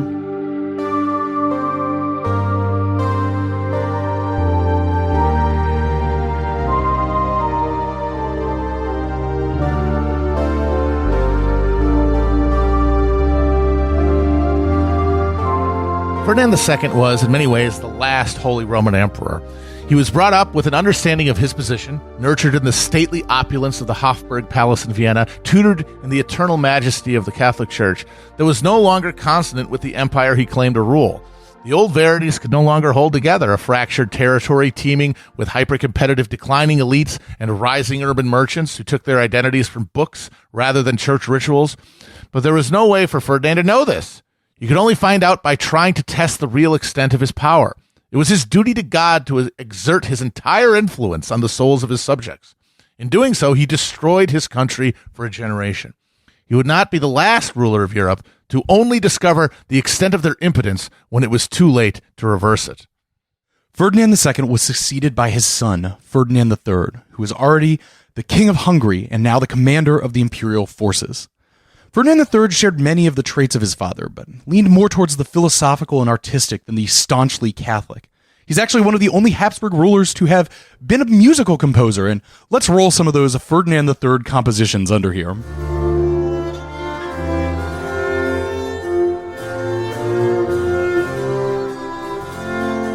Between his more lenient Catholicism and speaking 7 languages, he was a bit more well-suited for the diplomatic role he would play in his reign than his father. But perhaps he came off in court as more intellectual than he actually was. He was, quote, too clever to be happy, but not clever enough to be successful. Buddy, I know the feel. As well, Emperor Ferdinand III had grown in an era where the Holy Roman Empire, as it was, had been nothing more than a collection of warring principalities, never a concrete entity to draw pride, prestige, or power from. His allegiance to any idea of the empire was distant and theoretical. His allegiance instead was to the Confederation of Bohemia, Austria, and Hungary his father had consolidated under the personal rule of the Habsburgs. So then let's turn back to the war itself and try to pull this thing to its bitter end. After the death of Adolphus, French influence increasingly took over the Protestant alliance. Of all the independent German princes, Bernard of Saxe-Weimar becomes the only major domestic Protestant force, and by 1635 he was made commander of German forces under a joint French and Swedish alliance, with the promise of becoming the Landgravite of Alsace dangled in front of him. Meanwhile, Richelieu was struggling with France's increased obligations. Fielding a French army was frustrating to the cardinal, since the French relied on their feudal method of delegating to various aristocrats to raise troops, which in turn empowered the recalcitrant French nobles against the monarchy. So then, Richelieu relied on the vast wealth of France to keep armies, like the one of Bernard of Weimar, paid. And France was now supporting armies in Italy, Germany, the Dutch Republic, and the French frontier with Spain, both in the south at the Pyrenees and in the north at the Netherlands. All this caused Richelieu to squeeze France's archaic tax system to pull funds out of the poorest in the kingdom. But this all drove the cardinal to professionalize the army as much as he could, encouraging skill over numbers, reducing the massive traveling camps of followers, opening paths for promotion by skill rather than noble birth, and within a decade creating a much leaner and more efficient French military. And also notable here was limiting the system of just conscripting the army with captives from the defeated enemy, which then diluted the skill officer pool. Now those guys got shipped off to the Navy to be slaves in the galleys. Efficiency. We love it. We love efficiency. So with all that wind up, let's drive this thing home. So in 1635, the French form an alliance with the Swiss Confederation and invade and occupy the Val Thorens, that crucial alpine valley that linked Italy to Germany on the Spanish road, once again cutting off the Spanish from resupplying the Netherlands. In the summer of 1636, the Cardinal Infant Ferdinand, along with Imperial German allies, make a joint push into France. They get as far as Corbeil, within 100 miles of Paris, before the alliance falls apart for lack of organization and leadership. Now, many of the campaigns of the second half of the war can be described this way. Armies are formed, march into enemy territory, and in the face of plague outbreaks and collapsing infrastructure, just melt away into the countryside. Shortly after this, the Swiss make another deal with the Spanish and sell control of the Val Thorens in exchange for religious liberties. The French are pushed out of the region, and the Spanish road is reopened. In the north, in October 1636, the Swedes win a victory at Wittstock in Brandenburg and successfully reestablish a commanding Swedish presence in northern Germany. In the spring of 1637, Bernard Saxe-Weimar wins a series of battles in the Rhine. Then, in 1638, wins a protracted siege at Breisach. This secures the Alsace for the French and once again cuts off the Spanish road. In October 1637, Frederick Henry of Orange takes Breda on the Dutch-Flemish border, a key defeat for the Spanish and the Cardinal Infant. There's actually a funny story there. So Breda had been taken by the Spanish, and Diego Velázquez was commissioned to do a painting of that to celebrate it. And it was revealed basically exactly at the moment that the Dutch took Breda back. In April and May of 1639, Swedish forces under Marshal Banner pushed John George out of Saxony and back into Bohemia. The Swedes march forth, but are rebuffed at Prague. Banner reports from the region at this time, "I had not thought the kingdom of Bohemia so lean, wasted, and spoiled, for between Prague and Vienna all is razed to the ground, and hardly a living soul to be seen in the land." Also in 1639, Bernard Saxe-Weimar makes a bold play against his French allies to demand outright control of Alsace for himself. But a few weeks later, he dies of a sudden fever. In his will, after a nominal attempt to find a German willing to take him, he leaves Alsace and his armies to France. With the death of Bernard, the final German prince of any importance passes. The Protestant cause, the cause of German liberties, is now wholly in the hands of foreigners and German lands. Meanwhile, Spain is getting absolutely eaten alive by the Dutch. Their economy was collapsing so thoroughly under inflation, many Spanish cities were resorting to barter for trade. Spain was losing the mercantile war so badly that as many as 3/4 of ships carrying goods into Spain itself were Dutch. In October 1639, a massive fleet of 77 Spanish ships was routed by the Dutch at the Battle of the Downs. The Spanish fleet was driven into neutral English waters and decimated, with 70 ships being sunk or taken. This effectively ended any pretensions of Spanish control over the English Channel. The seas were orange now. So, now cut off from supply by both land and sea, the Spanish Netherlands withered. By 1640, they were being asked to send troops and supplies to Spain. Under enormous pressure and unfillable contradicting orders, the Cardinal Infant dies on November 9th of that year. On the imperial side, lack of Spanish subsidies and general death or capture of most of their officer class led to disarray. At this point, the army was little more than a massive blob of scavenging men, impossible to coordinate, and just wandering off whenever the chance for booty appeared.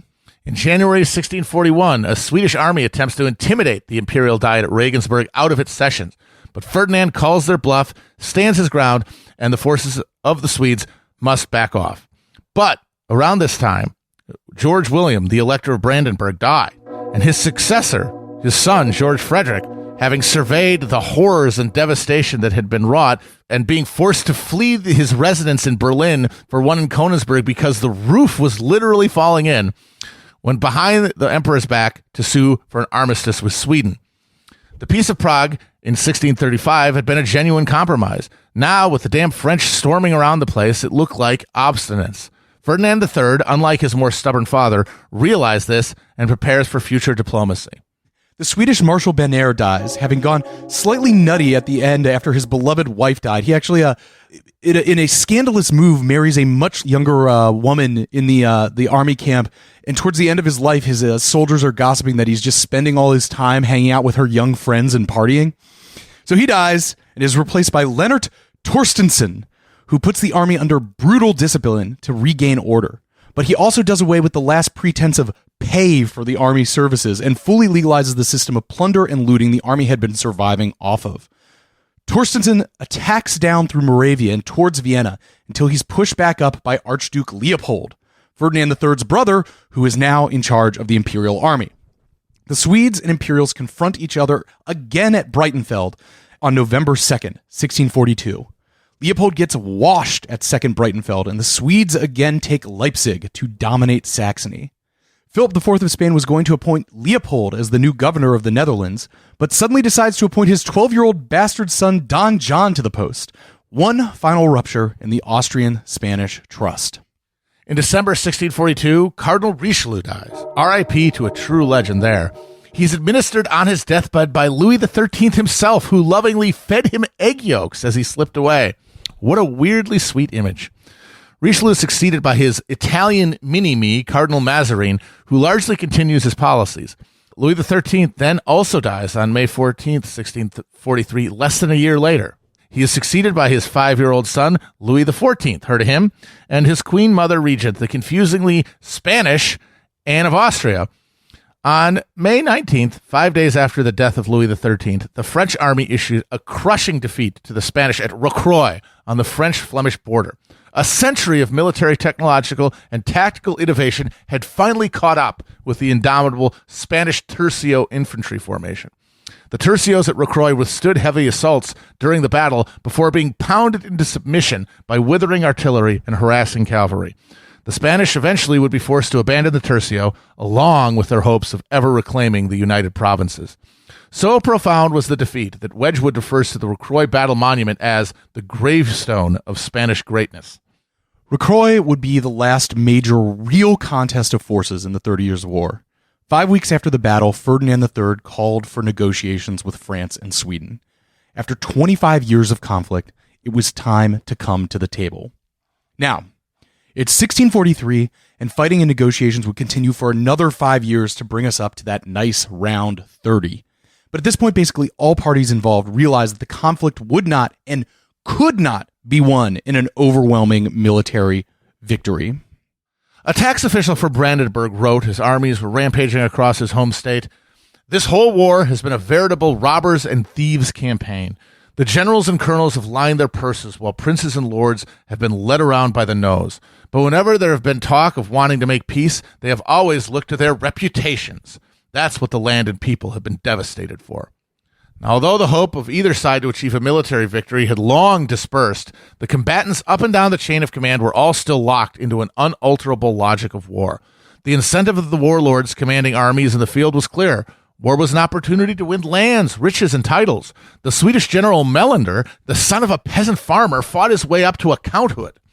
Now, even the agonies of life in camp were soothed by the ability of military elites to command a lion's share of contributions and loot. Theirs were the last stomachs to go hungry. And the common soldiers, shivering under tents and eating their shoes, fought on because it was better to be in the camp than to have their tents and shoes taken from them by other men with guns. And those great princes, while much more comfortable than anyone in the field, were just as enthralled to Mars.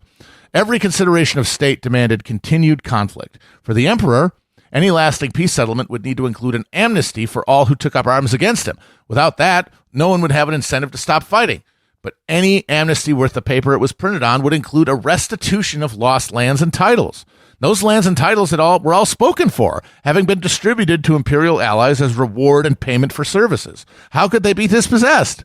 That gave the emperor hope that he could extort on the battlefield an acknowledgement of loss of property as the price for peace. Meanwhile, Sweden was stuck in a Central European quagmire that had all the hallmarks of the failed imperial counterinsurgency campaigns of later centuries. With a dissolving support base, increased elite resistance at home, spiraling war debt, the need to defend Swedish claims to conquer German lands, and no plausible exit strategy, all leading to fatal strategic paralysis.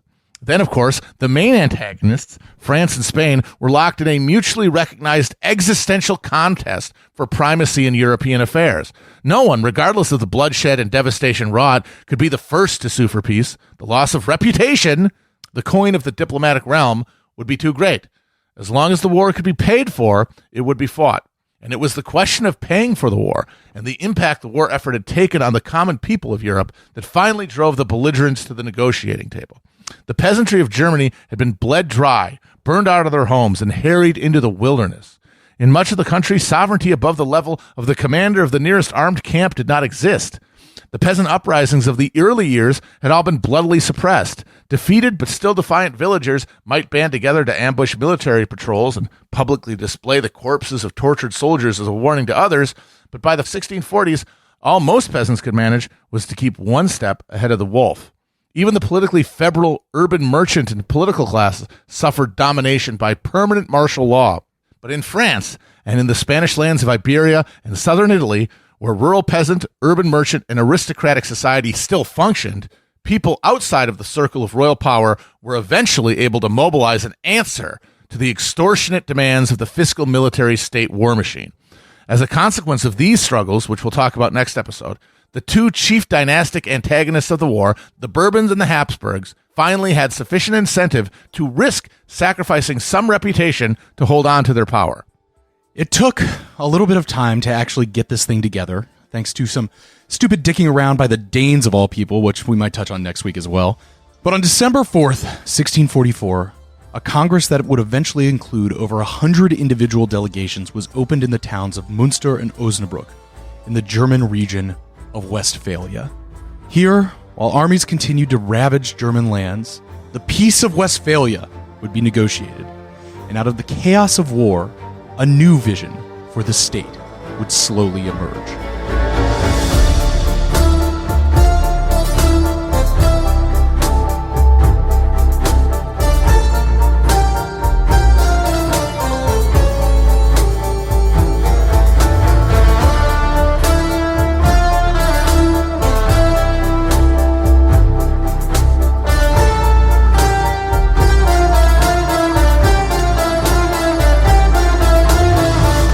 Hell on Earth is written by Matt Christman and Chris Wade. It's produced by me, Chris Wade, with editing from our co-producer, Nick Quaz. Show art and animation is from the great Ben Clarkson, and you can find a supplemental interactive atlas for this series by John White over at hellonearth.chapotraphouse.com. Our theme music is by Nick Diamonds, with additional music by Tyrant King, Takeshi Alessandro, Frederick Scarfone, John Ahrens, Blackout Princess, Wagner Coop, and Ferdinand III Habsburg. Join us next week for Peace and a New War.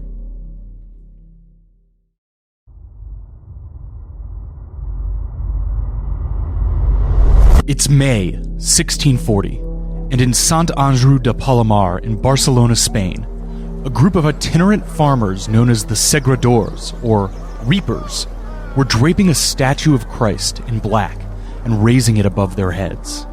It was their symbol as they protested the increasingly onerous demands of the Spanish government on the traditionally autonomous region of Catalonia.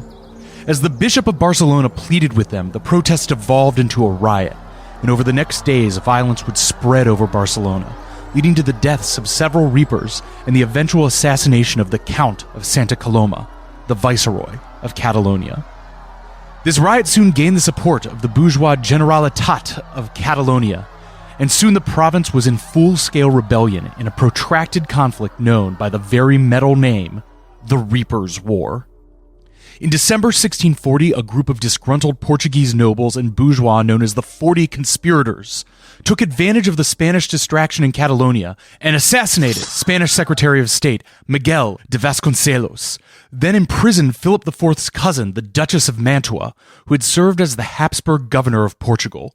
Immediately after, John, Duke of Braganza, was proclaimed King John IV of Portugal, and the Portuguese rebellion known as the Acclamation War had begun. In 1639, in France, a rebellion of both peasants and nobles against the reimposition of the hated gebeel, or salt tax, erupted in Normandy. It was eventually suppressed with the death of some 300 people in Avranches. Almost 10 years later, the Parliament of Paris was in revolt against Cardinal Mazarin and Queen Regent Anne of Austria. The Parliament had attempted to rein in royal powers with constitutional limits, establishing the right to modify royal decrees, reduce current taxes, and approve new taxes. Anne and Mazarin initially caved to many of these demands, but later tried to imprison two of the protesting parlementaires, which led to a Parisian uprising and a general armed conflict over the coming years. By 1647, in Naples, a revolt over increases in taxes on fruit and other foodstuffs broke out under the leadership of a curious figure named Masaniello, eventually resulting in a wholesale revolt of the region against the Spanish and an independent Republic of Naples being declared in October of that year. The same year, rebellion erupted at the heart of Spain, in Andalusia, with towns and cities throughout the province rising against excess taxes amidst failing harvests. These Green Banner revolts would continue into the early 1650s. And in England, by 1647, King Charles I was in the custody of Parliament and would be in custody for the rest of his life, awaiting his trial and eventual execution. But much more on that later. These were the conditions against which the Peace of Westphalia was negotiated. Nearly every dynasty involved in the 30 Years' War had strained to the breaking point its ability to marshal military and financial powers to pursue their continental ambitions. And now, across the continent, the bill was coming due. The attempts to subdue the nobility and extract funds from the peasantry had found their limit, and now the blowback was here. So while domestically, the leaders of France and Spain and England and others dealt with revolt, rebellion, and civil war, at Westphalia, they would each gather to attempt to redefine the very meaning of the state.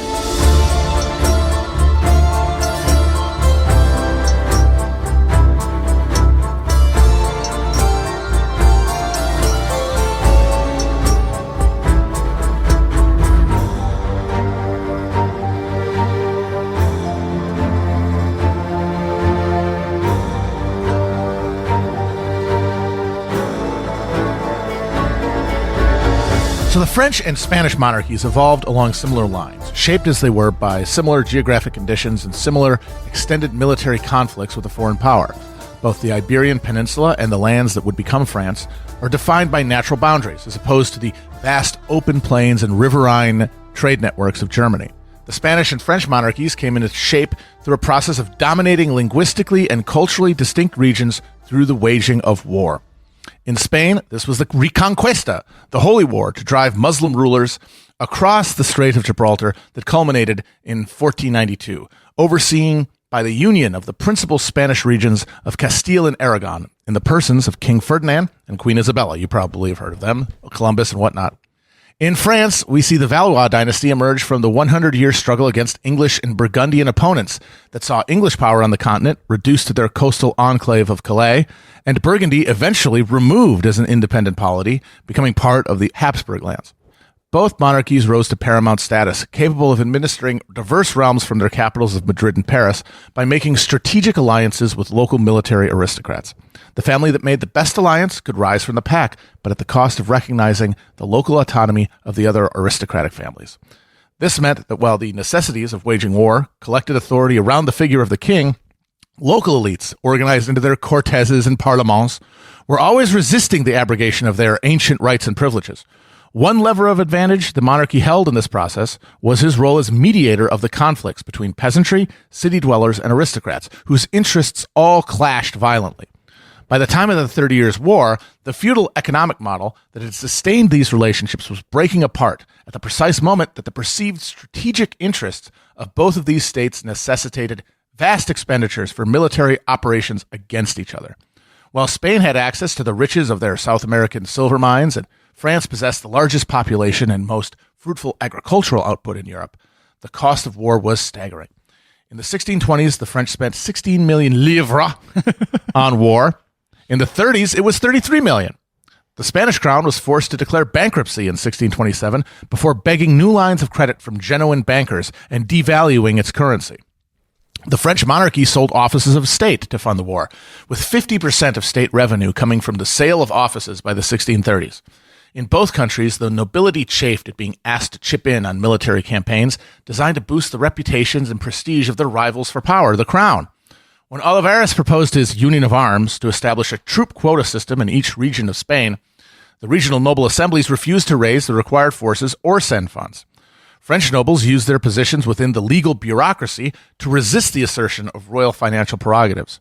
The only way the Bourbon or Habsburgs could gain leverage over their restive subjects was win the damn war already.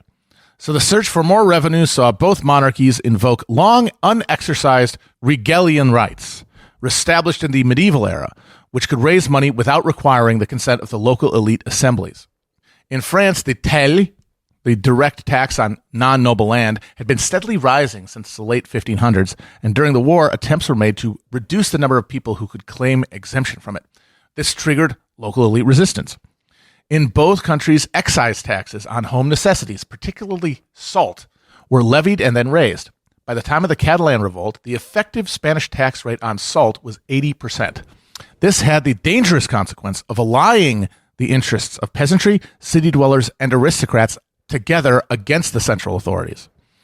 It was this coalition that rose in revolt when Olivares, determined to force the Catalans to offer some material sacrifice to a war effort that was increasingly being borne by Castile alone, sent an army into Catalonia to muster for an invasion of France. It was in resistance to the impositions of troop quartering and contribution that led the reapers to descend upon Barcelona. Olivares then demanded that John, Duke of Braganza, the leading aristocrat of Portugal, lead a military campaign into Catalonia to put down the revolt. Portugal had only been held as part of the Spanish Empire since the Iberian Union of 1588, and local resistance to Spanish rule had already generated a conspiracy among leading elite families that Duke John was happy to activate to launch his coup. Better than marching off to an uncertain fate in a war he was not invested in. So Olivares, in his pursuit of reputation at all cost, which required him to defend to the utmost every corner of Spanish territory with no concept of strategic triage, saw the Spanish state crack under the pressure of his maximalist war drive. Of the challenge of managing the decaying Spanish Empire, Olivares once wrote, "You get to the mountaintop, and then everything falls. Everything goes wrong. We never see a comforting letter. Not a dispatch arrives that does not tell us that everything is lost because we have failed to provide the money." By 1632, the task had broken the Count Duke. He would be allowed to retire, as Philip IV delicately put it, in 1643, the day after the death of Richelieu. All our greats are falling. Yep. Speaking of, Richelieu passed a formidable war machine onto his protege and possible boyfriend of the Queen Regent Anne of Austria, Cardinal Mazarin, but in building it, he had been forced to make concessions to the nobility that would undo much of his work after his passing. The selling of venal offices had provided revenue to the state and bought the support of the elites, but it also gave those elites positions of independent judicial authority with which to resist the extractive demands of the state. It was the parlements, the local courts for affirming royal ordinances, whose challenges to the king would force France to a final settlement at Westphalia. Of course, this was all in a context of alternating Little Ice Age drought and flood that destroyed entire harvests and saw grain prices rise to all-time highs, which sharpened the edge of every level of social conflict, driving towards inevitable civil rebellion. You mentioned him a bit ago, but I think it might be good to talk about this figure Masaniello a second here. Masaniello a second here. Just because, in what you just said, you were outlining how this conflict is mostly played out in these groups of nobles asserting rights against the increasingly centralizing dynastic monarch. But also, there are peasants and city dwellers involved in these things, but they can't seem to put together a political coalition in these material conditions. Can you talk about Masaniello? So Masaniello was a simple fisherman. He was a fisherman who lived in Naples, and one day they were coming to charge people for the new fruit excise in the marketplace, and he, among others, was pissed about it, and in that moment, he became one of those figures who emerges in a crisis, who gathers the energy of the crowd and is able to direct it in a way it otherwise would not have been. And he is able to become master of the city very, very quickly. But in a context where all of the real power and authority rests in these machinery of power that the Spanish rulers have and that is held locally by the grandees, Massanello is sort of ends up being at the mercy of the local Nepalese elites, who essentially manipulate him to their own ends. They bring him into the court. I think they even like put a crown on him or something. You know, they're like, yes, you are. We respect. Yeah, you're the guy. We love you. Hey, Massanello. Yeah. But meanwhile, they're working to marginalize him and gain for themselves better concessions from the Spanish, or maybe the French, because there are also some thought about bringing in the Duke of Guise as the new king of Naples. And pretty quickly, though, Massanello realizes that he doesn't actually have any power, and he kind of goes crazy. Yeah, and like 1 week after he takes control of the city, he has a pretty epic nervous breakdown of sorts that is sometimes referred to as like a religious fervor or something. But I think from the historical perspective, you can pretty much call it see it as a nervous breakdown in the halls of Nepalese government. He knew what was happening. He knew that he was not going to be able to stay where he was, and sure enough, very quickly after that, he was killed by his erstwhile collaborators. We should also say that, you know, while it doesn't quite fit into this narrative time frame here, these systems of noble revolt extend into the 1650s and beyond. In 1653, there is a peasant revolts take place in both Sweden and Switzerland that I think you could pretty directly say come from the effects of fighting this prolonged war. And in every one of these cases, when the peasants rise, their demands are long live the king and down with bad government. Mm-hmm. There is no conception that they are going to replace the monarchy as such, the society of orders as such. What they demand is a return to an imagined past relationship where their rights are more respected. Right. Where not really being able to conceive of the fact that things are different now because conditions have changed. Right. And we will see this going forward in the next two episodes, this kind of polite fiction that exists when reform is demanded over and over, that no, the king is not misled. He simply has bad advisors around him. Yeah. And we need to take these bad people who are giving bad information to the king, who is just and good and provided by God the authority to rule us. And this is because the language of critique necessary to create a mass resistance to monarchy as such hasn't developed yet. But maybe we'll see it develop just a little bit. Maybe if there's a place where, I don't know, there's a little more literacy, a few more city dwellers, we'll find out.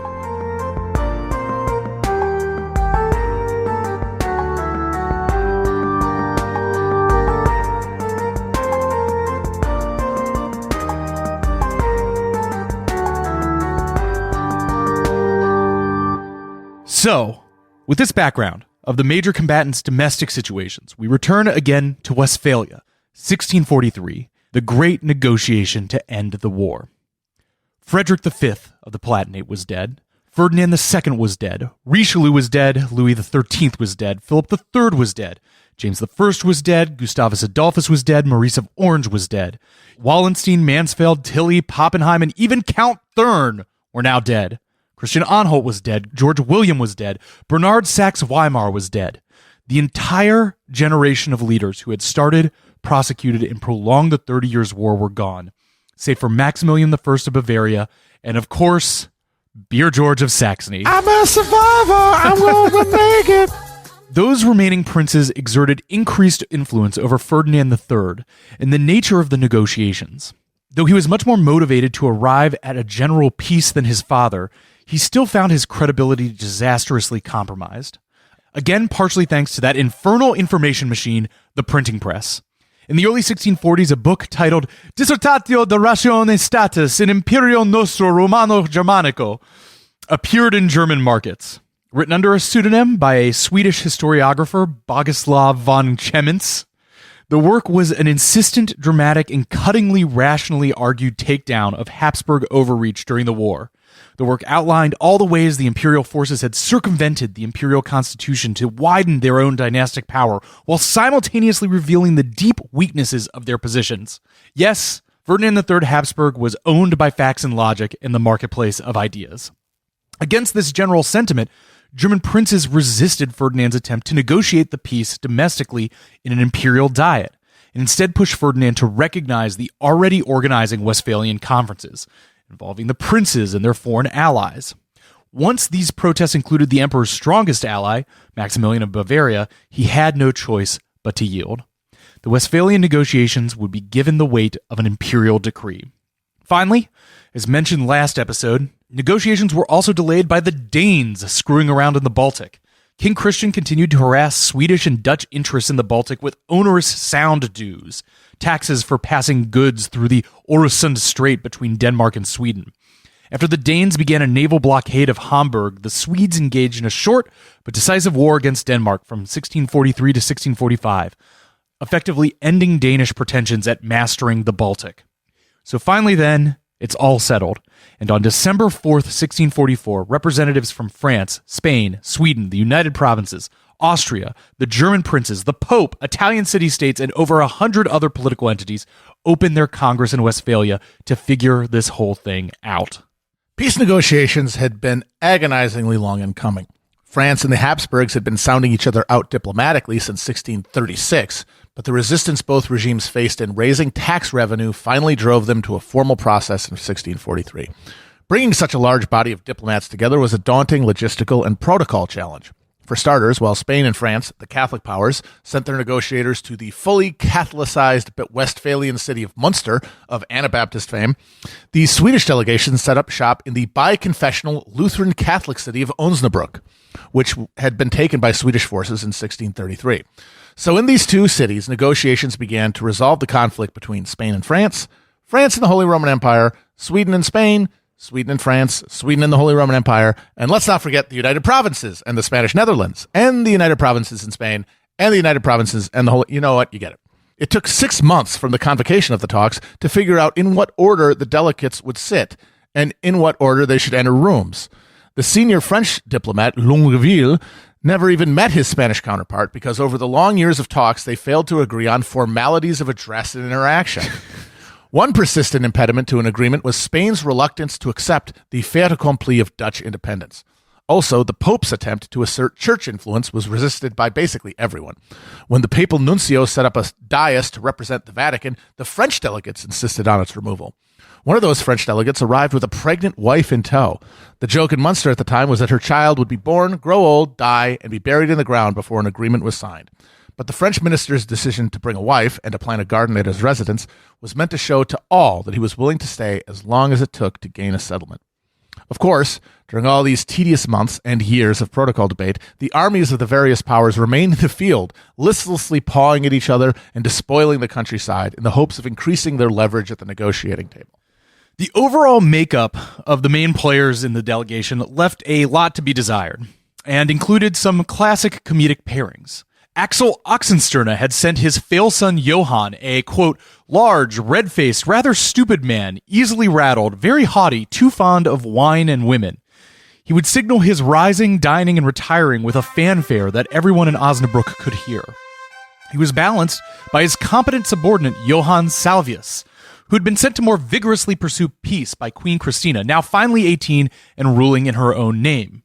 The French delegation was also rather blundering, with confidence way above their abilities, and regularly committing gaffes like giving a speech too enthusiastically recommending Catholic religious toleration to the Dutch, ever paranoid of crypto-Catholics in their midst. The Spanish delegation as well was led by the dim Count Guzman de Peñaranda, known to be impulsive, deceitful, and with the Spanish tendency to, quote, strain over details and miss the main issue. Balanced by a more capable number 2, Antoine Brun. The Dutch representatives were generally more capable, but with one member representing the pro-Spanish Peace Party and one member representing the pro-French Orangist War Party, they had their own internal tensions. The Habsburgs were represented by Maximilian Trautmannsdorf, another person of general competence, tact, and good humor, though described as thick-set, tall, and singularly ugly. But he did not arrive until almost 1646. Trautmannsdorf's arrival, purposely done in near secrecy without much fanfare to disarm the other diplomats, was in many ways the final signal that the emperor was truly ready to negotiate. Oh, and just as an aside, the current Austrian ambassador to Prague is a gentleman named Ferdinand Trautmannsdorf. So, file under the past isn't really dead. All these guys are still kicking around in largely the same positions. Finally, the whole thing was mediated by the easygoing and conciliatory Papal Nuncio Fabio Chigi and the Venetian ambassador Alvise Contarini, who is prone to fly into a rage at the most basic disagreement. Together, these moderators exerted just enough influence for almost everyone to accuse them of prejudice and too little to have any marked effect. So, a lot of names there. Those will not be on the test, but just wanted to give you a sense of how hilariously dysfunctional this whole thing is. They were not sending their best. Almost every important delegation had deep internal conflicts, or that classic dumb, haughty superior / frustrated, competent subordinate dynamic. It's a whole congress of Zap Brannigans and Kiff Krokers. If we can hit that bullseye, the rest of the dominoes will fall like a house of cards. Checkmate. Yes, because that job of being a diplomat is one of those second son jobs that goes to aristocrats who aren't going to inherit the estate. And you get, as that with anything, you get a very wide degree of abilities. And since it's a table and not a battlefield, the outcomes are less decisive. So you can hang around a lot for a while being a goofball, especially if you have a competent subordinate who will do all the real work. Yes. And then you get to just enjoy all the state dinners. Oh yeah, that sounds fun. Honestly, I would definitely want to be a diplomat. About all these gigs, if I was an aristocratic fail son, let me go to a foreign place and just eat everyone's meal. Yes, mid 1640s, 1650s. Send me as your diplomat to Venice. Absolutely, that's where I would want to hang out. All you got to do is figure out different ways to tell the Doge that his mistress looks good. That's it.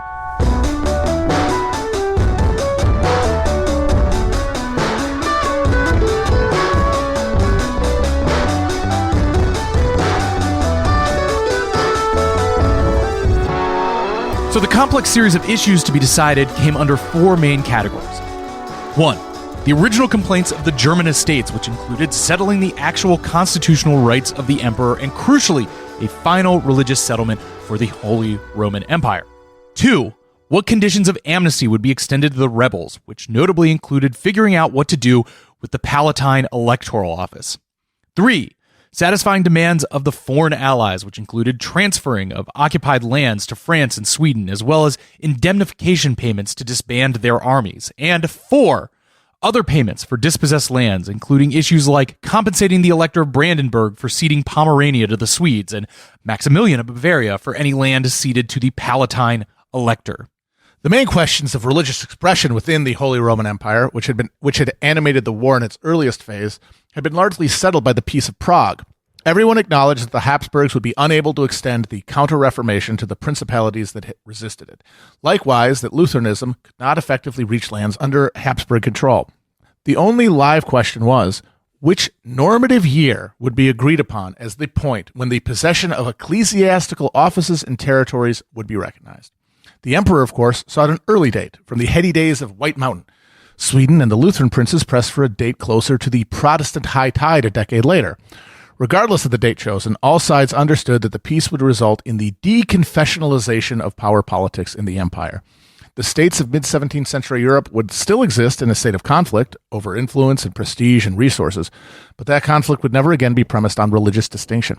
The fires of confessional conflict burned too ferociously to contain. From this understanding, the principle of cuius regio, ius religio would be affirmed for good and all. So this is basically who's going to get what bishoprics. Indeed. And ecclesiastical lands. Right. Whose possession each of those conquered religious lands ends up in possession of. The final date agreed on for religious settlement was January 1st, 1624. A compromise between Protestant and Catholic high points actually suggested by John George. Always looking for a compromise. Indeed. Religious boundaries were restored to that time, with Calvinism added to the available regional religious menu.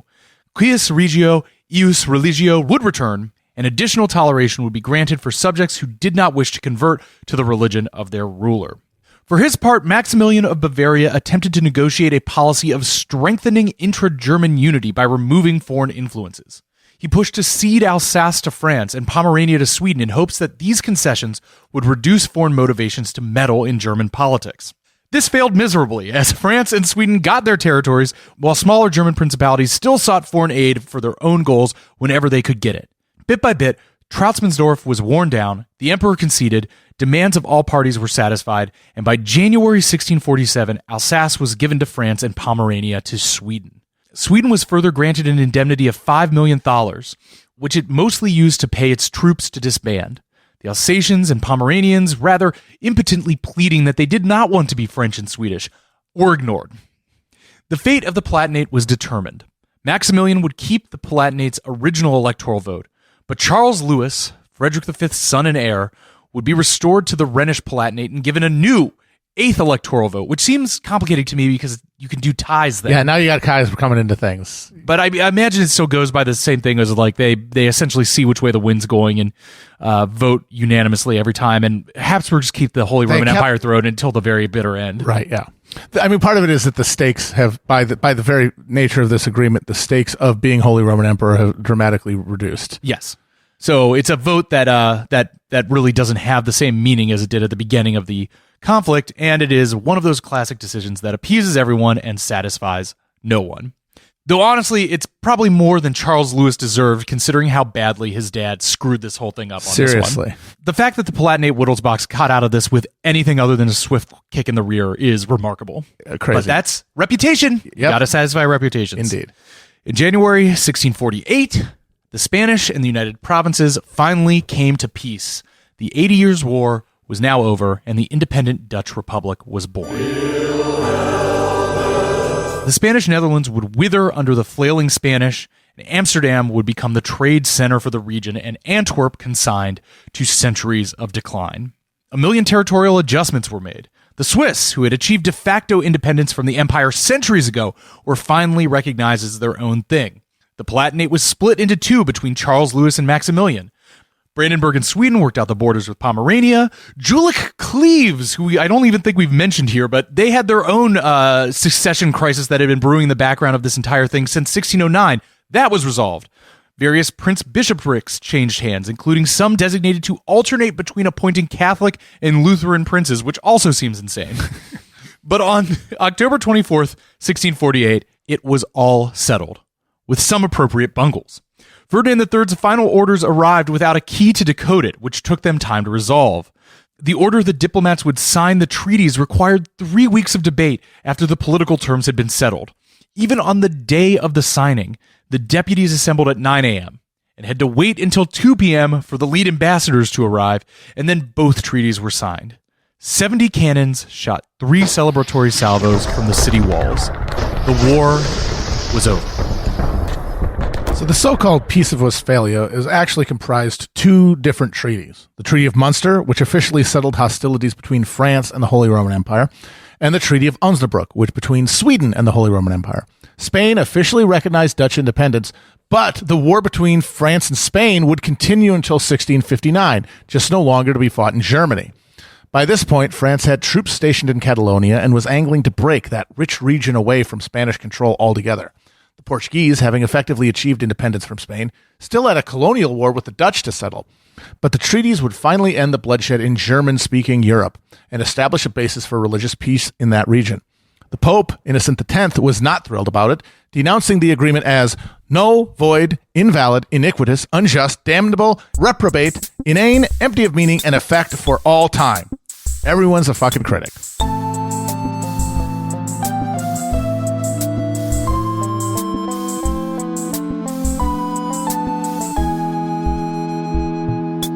After all of this, when you look at what has been wrought by this conflict and you look at the result of it, it's hard not to have even more sympathy for John George of Saxony, who we've been ragging on this entire time as, you know, a bit of a flip-flopper, a waffler, a John Kerry type guy. a jelly spine.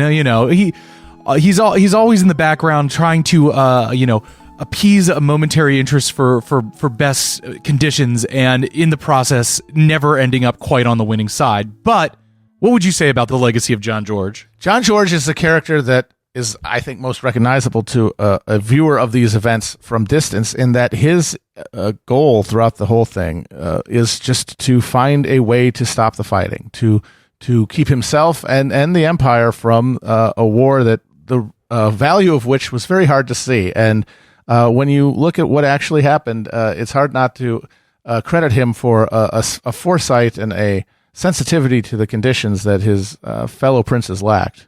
Yes, I think when you look back at martial history and the history of these epic European wars, the narrative motivation, especially when you're trying to tell a story, is tell one of heroes, of bravery, of people who went out on a limb and sacrificed for great gains and maybe died tragically with heroic losses or something like that. But in the end, I think almost anyone who listened to this from your position now would have to admit we would all be John George. We would all be looking at this insanity and saying, we had a pretty good thing going. Why are you screwing it up? Indeed. And also because we're all big wusses.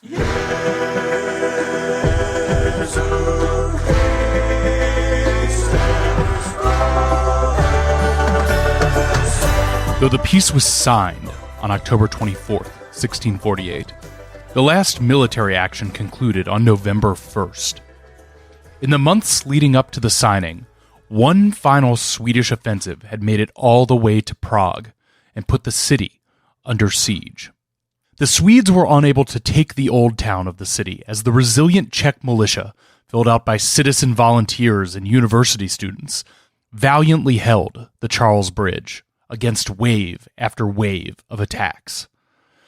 And so the Swedes set to do what may as well have been the singular purpose of the offensive: a mass pillage of the city of Prague.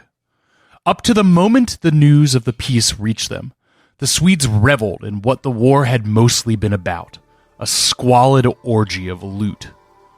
This ransacking included much of the wonder collection of the old orb-pondering Emperor Rudolf II, including such items as the Codex Gigas, the largest extant medieval manuscript in the world. To this day, the Codex is still displayed at the National Library in Stockholm.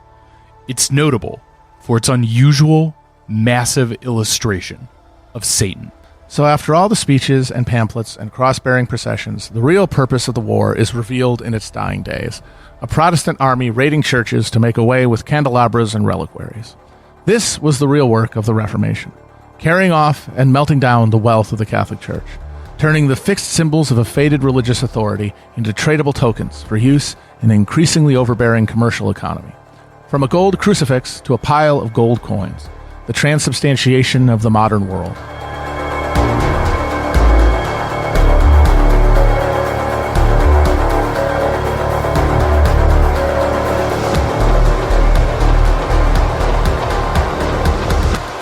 So, that's the end. But the end of what exactly? The 30 Years' War was over. The most accepted common estimate for the total number of dead from the conflicts is around 8 million people, though some estimates go to over 12 million. Around 450,000 from actual combat, the rest from the various atrocities let loose on the civilian population. Depending on how you define the area, that could be up to 20% of Europe's population. For comparison, World War I, including the post-war Spanish flu outbreak, claimed about 5% of Europe's population.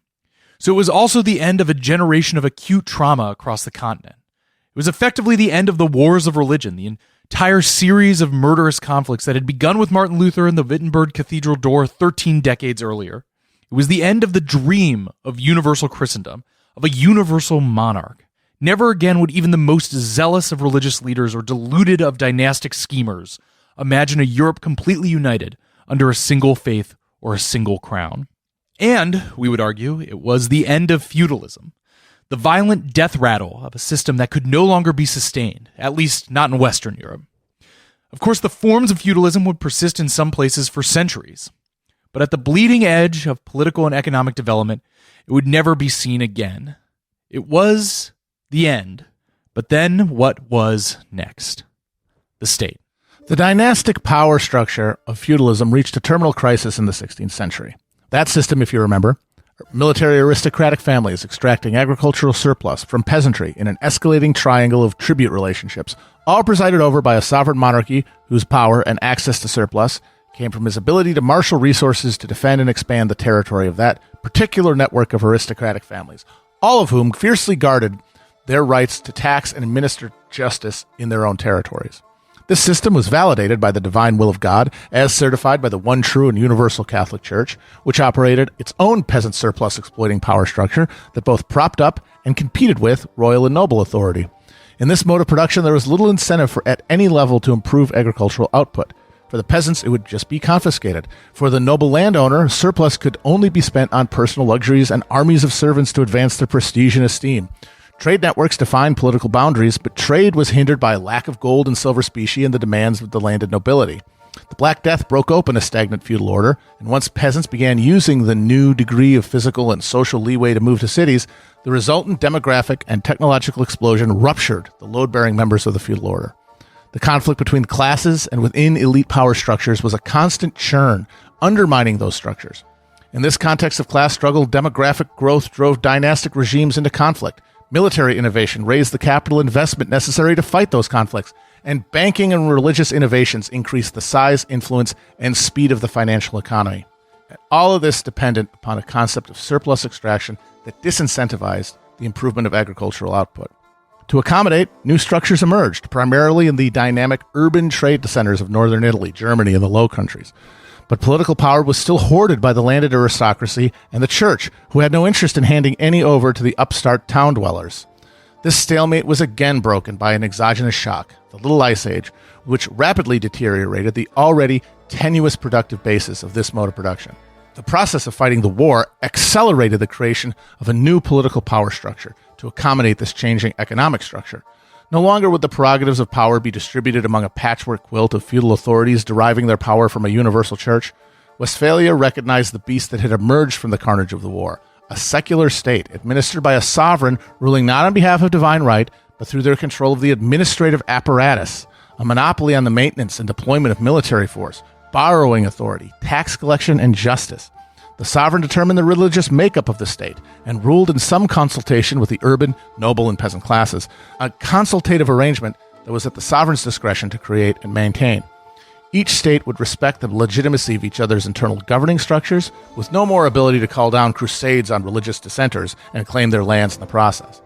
The dream of universal monarchy was dead, replaced by a balance of powers, a balance determined by the relative strength of the individual states.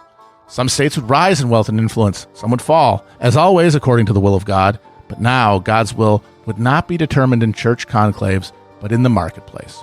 The states that used their agricultural surplus most effectively, investing in capital-intensive industry, would be able to wage more effective warfare and make more extensive colonial conquests, which would give them greater influence over the international trade networks that sustained European economic activity. The medium-sized power competitive framework that had defined European politics since the fall of Rome would persist, but the forces at competition were no longer bands of warrior cousins with swords and crosses, but bureaucratic state operatives with muskets and stock certificates. Now, to be fair, more recent historiography has sought to downplay the association of some of these principles with the Peace of Westphalia itself, which is more focused on resolving the 1,000 little conflicts of the war than on establishing any kinds of principles or governing ideals of sovereignty in the state. It's not really as much the text of the treaty itself as this distinct inflection point between the past and future trajectory of these polities. History is a process rather than a moment, and historiography, as much as I think about it, is kind of like calculus, about finding the slope of the curve at any given moment, if that makes sense.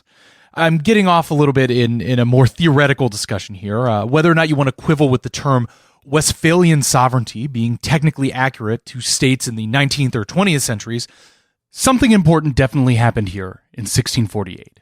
And figuring out what it is why we've made and you've listened to the 10 or so hours of podcast up to this point. But we can't just leave all our friends here, the French, the Dutch, the Spanish, the Holy Roman Empire. We need some closure, right? How does the shift into modernity treat all these pugnacious goofballs we've come to love and or loathe? Well, we're going to wrap up this episode with the Animal House Where Are They Now segment.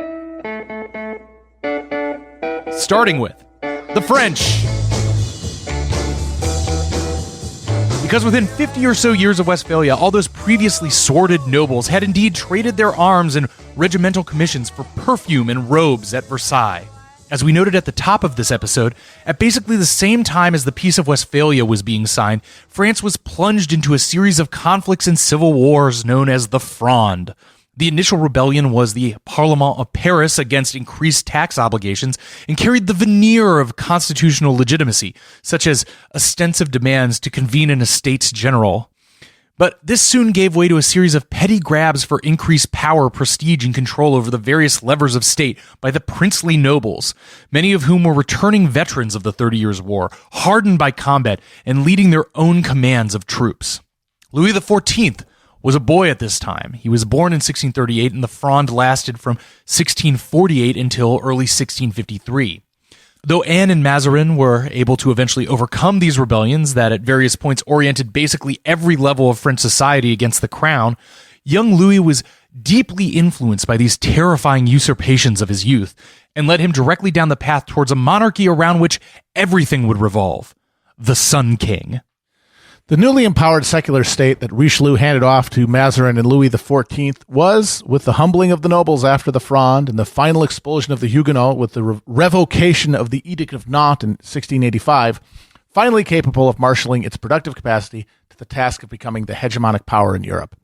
While the Sun King fought on battlefields from the North Sea to Italy, seeking to gain territory and install rulers in Spain and Austria, France's opportunity to seize the reins of continental power was defeated in her colonies. Those venal offices that the crown used to mollify noble descent were the most profitable investment any ambitious capital holder in France could make. This had the effect of starving France's colonial holdings of private capital at a time when British investment poured into her overseas holdings. Meanwhile, in France itself, peasant agricultural practices went largely unchanged as the French industrial economy lagged behind the more dynamic and agriculturally productive British. The consequences for this asymmetry would finally be faced after France's disastrous defeat in the 7 Years' War, which set the Hexagon on a course of stagnation, intractable crisis, and eventually Madame la Guillotine on the Place de la Concorde. Underscoring what we're getting at with the title and thrust of this episode, Louis XIV, one of the most powerful monarchs to ever rule in Europe, never actually said "L'État c'est moi," I am the state. That was attributed to him in the mid-19th century. What he did say, and as attested to at the time, was on his deathbed, God, I'm so terrible at fucking French. Je m'en vais, mais l'état demeurera toujours. I am leaving, but the state will always remain. The king dies, the king lives, but vive la France forever. The state persists.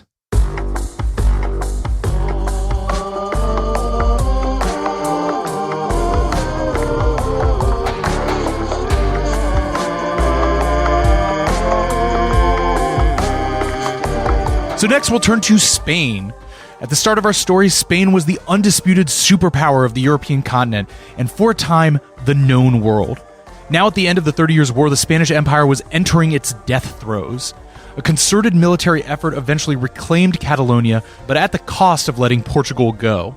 The rest of the 17th century was a reckoning for Spain, shedding territory, losing contests over colonial positions, financially spiraling, and suffering a notorious deficit of capable leadership. This comically tragic downfall comes to be symbolically and physically embodied in the person of Charles II Habsburg, Carlos the Bewitched, son of Philip IV, who ruled over the Peace of Westphalia, and the King of Spain from 1665 to 1700. Charles II was the end result of the glorious Habsburg breeding project, freakishly deformed, mentally and physically infirm, and infertile. I'll let Matt get into the details of his deformity because I know he likes talking about it, but I'm just going to run down some of the spectacular background of his lineage. His family tree was effectively a 7-generation circle. Philip and Joanna of Castile were both his maternal and paternal great-great-great-great-great-grandparents. His lineage includes 3 instances of uncle-niece marriage, 3 instances of first-cousin marriage, and 2 instances of second-cousin marriage. Just like to dig into this because it's funny. Charles II's paternal grandparents, Philip III and Margaret of Austria, were first, second, and third cousins. Well, wait, because Philip III was also his maternal great-grandfather. His other maternal great-grandfather, Ferdinand II, had married the daughter of William V of Bavaria, who was both his uncle and first cousin, making Maria Anna and Ferdinand II both first cousins and first cousins once removed. Charles's maternal grandparents, Ferdinand III and Maria Anna of Spain, were first cousins, second cousins once removed, third cousins once removed, and fourth cousins. Charles's parents, Philip IV and Mariana of Austria, were fourth cousins, third cousins, second cousins, first cousins, and uncle and niece.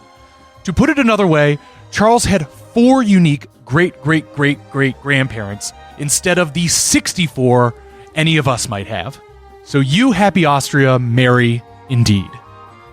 So, you don't have to follow it, but you get the chaos that went into it. Matt, what do you have on Charles II and the fate of Spain? Sometimes in places demand a great personage to embody them, and few times or places were more perfectly embodied than Spain in the second half of the 17th century by King Charles II.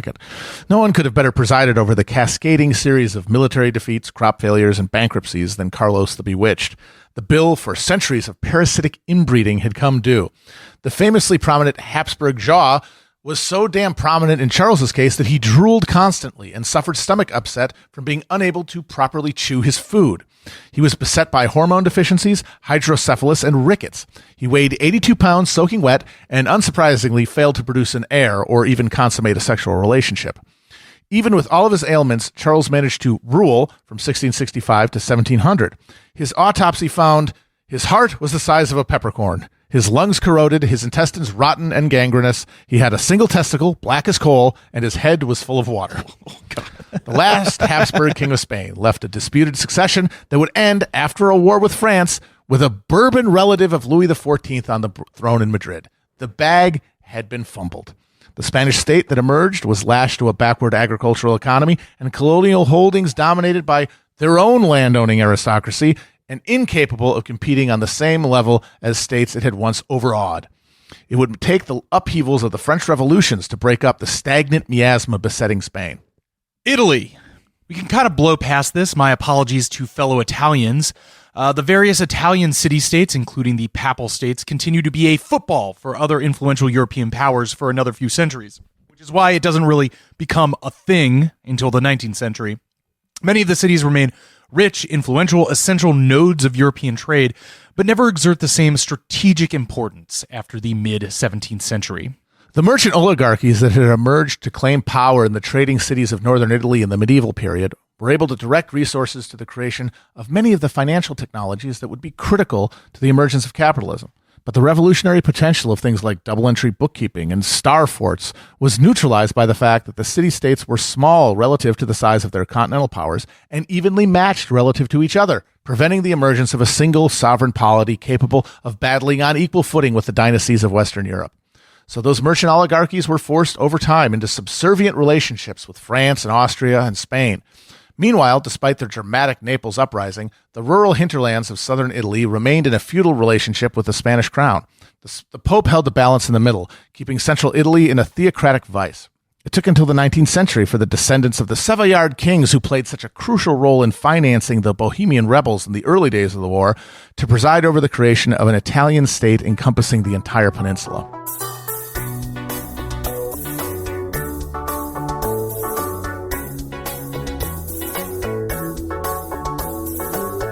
Sweden made it out of the 30 Years' War. I mean, what would you say, Matt? Considering at various points they had conquered Munich and Prague, there were eventual rewards of parts of Pomerania, hereditary control of some of the bishoprics, and permanent seats on the imperial diet, and of course enough money to pay their troops, could be seen as rather paltry. Queen Christina turned out to be a fairly idiosyncratic figure by 17th century standards. There's a lot to get into with her, but I'll just say it's worth reading up on your own. Flaunting the royal standards of female dress and styling, she developed way more interest in academic and cultural pursuits, and ended up abdicating the throne and converting to Catholicism by the mid-1650s. Sweden itself enjoyed its dominant position in the Baltic for pretty much the rest of the 17th century, finally neutralizing Denmark-Norway in the 1650s. Sweden even gets in on the American colonial game, establishing a colonial interest along the Delaware River from 1638 to 1655, which is, as Matt's fond of pointing out, why Delaware is its own thing and not just part of Maryland or Pennsylvania. Sweden turns its attention back east and ends up fighting in Poland and Russia forever, slowly diminishing power as these eastern powers eclipse them. We should also note that Queen Christina is responsible for killing René Descartes by making him get up too early. What is this story? So René Descartes, who, by the way, was at White Mountain in the Imperial Army, was eventually hired to be a tutor to the young queen and moved to Stockholm. And his entire life, he got up when he wanted to, basically. But in the French manner. In the French fashion. But Queen Christina insisted on 6 a.m. lessons. And very quickly, he basically just died. I mean, it was. They say it was pneumonia or whatever, but I choose to believe it's because he just couldn't handle getting up that early. So the paltry and temporary gains Sweden acquired for their participation in the 30 Years' War came at a massive cost.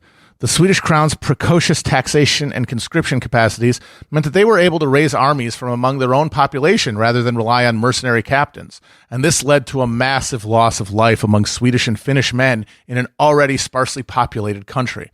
Some Swedish districts saw drops in male population of 40% over the course of the war, with boys as young as 15 filling draft quotas. Sweden's grasp for continental power would founder as its colonial holdings in America were gobbled up by the Dutch. Old peg-leg Peter Stuyvesant claimed New Sweden just before the Duke of York's English fleet showed up at New Amsterdam Harbor. And the inescapable conflict matrix with Russia and Poland wore them back down to the status of a Baltic backwater. Next, we'll look back at the ground zero for this whole thing. It's Germany. As we have extensively covered, German lands and people were devastated from the war. As one soldier said as the last armies straggled away from Westphalia, "I was born in war. I have no home, no country, and no friends. War is all my wealth, and now whither shall I go?"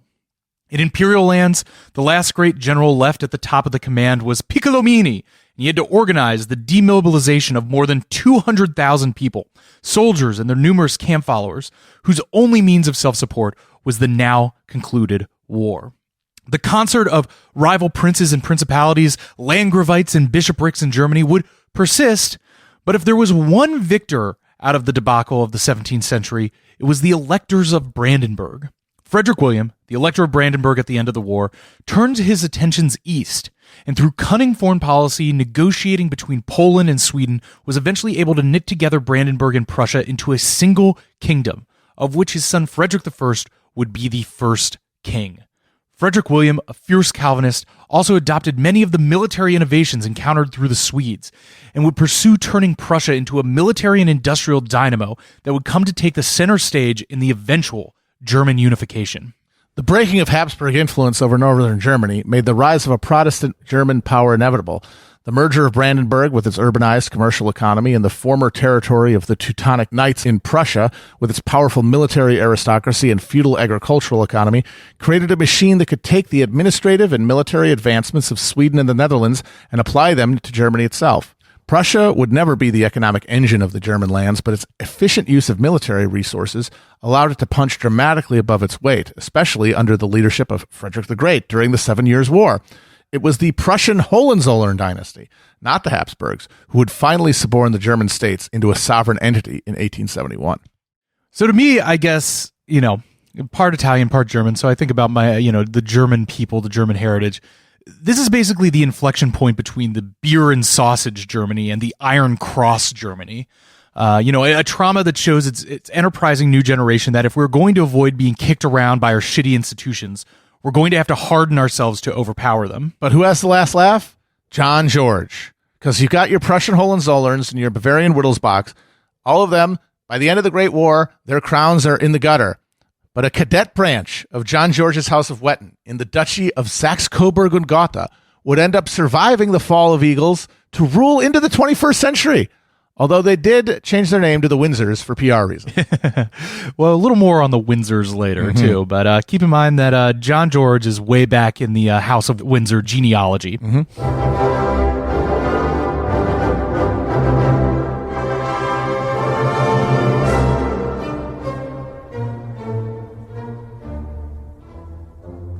To the southeast in Austria, the Habsburgs hold on to power. As Matt outlines above, the Holy Roman Empire persists, but as an institution with any power that anybody really gives a shit about, it's washed. The Habsburgs remain Holy Roman Emperors until Napoleon, old history on horseback, knocks the whole thing over in 1806, with Emperor Francis II Habsburg officially dissolving it shortly after. 1,006 years of an institution that was both remarkably resilient and completely stupid. It is kind of impressive. The Austrian Habsburgs turn their attention east, where, come on, man, the Ottomans are still knocking on the door of Vienna. Matt? You might be wondering why the Ottomans, who'd been at ceaseless war with the Habsburgs in Hungary for a generation before the 30 Years' War, didn't use that crisis as an opportunity to drive into the soft underbelly of the empire. Why not? Say it with me. Little Ice Age. The climactic instability, crop failures, and famines of the mid-17th century didn't just affect Europe. In China, for example, the Ming dynasty was overthrown by a peasant rebellion before the nomadic Manchu began their great enterprise of conquering the Middle Kingdom. In the Ottoman lands, meanwhile, rebellions, coups, and counter-coups saw one sultan get deposed twice and 2 others strangled to death during the time period of the 30 Years' War. They were in no more condition to wage offensive war than the Habsburgs were. But stability was reestablished for the Ottomans as it was among the Christian powers, and in 1683 a Turkish army laid siege to Vienna. This led to the last of the Christian Crusader coalitions, the Holy League, being formed, with the winged hussars of Polish King Jan Sobieski arriving at a pivotal moment to break the siege. We love our winged hussars, folks. That is cavalry guys with big wings. They literally rode into battle with fucking wings of angels on the back of their armor. See, that just, it doesn't seem, it sounds impressive, but in terms of battle, it makes you a bigger target. It seems like it would slow you down. It just seems cumbersome. They're aerodynamic, the wings. Don't worry about it. It looks cool. It does look cool. And that is really important. You gotta intimidate the Turk. Exactly. And did they take Vienna? I don't think so. You're great. Score 1 for the Whigs. Maybe if the U.S. Army had worn some wings in Afghanistan, we would have gotten somewhere. the winged operators. Swords. Yes. The winged operators of Helmand province. That war lasted until 1699, with the Turks forced for the first time to conclude a treaty with the Habsburgs on unfavorable terms. The Austrian Habsburgs were able to consolidate their control over Hungary, but their power projection ambitions were permanently crippled. The Hohenzollern replaced the Habsburg as the first family of the German-speaking lands. The Habsburgs turned their focus to the east, leading to the 19th century establishment of the multilingual, multi-ethnic, Baltic-facing Austro-Hungarian Empire. The tumult and trauma of the next 2 centuries would end up seeing Habsburg Austria and Ottoman Turkey, whose conflict had defined the early modern era, as 2 decomposing empires fighting side by side towards their annihilation in World War I. Funny how that works out.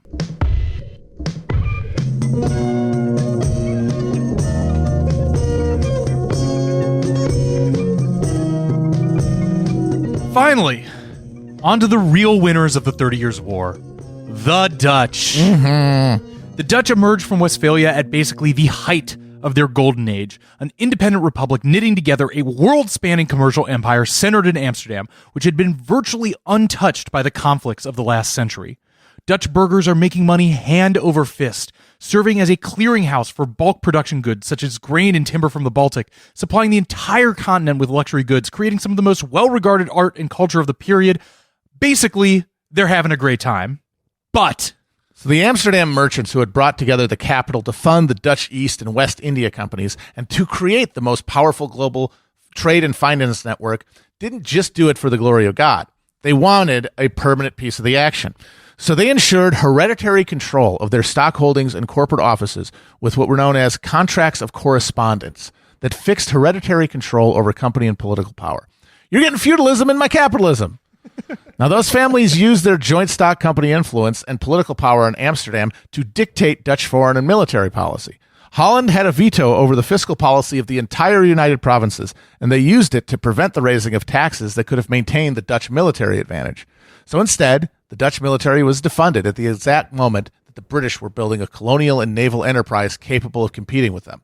The overpowerful Amsterdam burghers, focused narrowly on their family wealth and tax burden, undermined the institutional vitality of the state that had allowed them to get so rich and powerful in the first place. So, in the recipe for their success lay the seeds of future failure. The political leaders of the Dutch burghers, known as the regents, led by brothers Johan and Cornelius de Witt, were able to successfully push the Orangist leaders out of power. That would be William II and later William III of Orange. But throughout the 1650s and 60s, they found themselves in increasing naval competition with the English over colonial positions and trade prerogatives. The Dutch were able to muster their incredible for the time productive capacities of the United Provinces, think like wind-powered sawmills just turning out ships, and were able to hold their own navally. But those navy ships were technically the property of the corporations, not the state, and their owners were reluctant to risk their investments in battle. This also came at the cost of deprioritizing the army, which had been the traditional power base of the House of Orange anyway. And who needs these ennobled military leaders when we've got the money in the banks in Amsterdam? This all culminates in a moment of such acute crisis that it actually has a name in Dutch history, the Rampjaar, the disaster year, In 1672, after a complicated series of diplomatic flip-flops and reversals of alliances, England and France team up for a joint attack on the Dutch. While the Dutch hold their own against the British Navy, the French are able to easily outmatch the Dutch land forces and advance quickly deep into the provinces. A general feeling of desperation and panic gripped the prim Calvinist Dutch.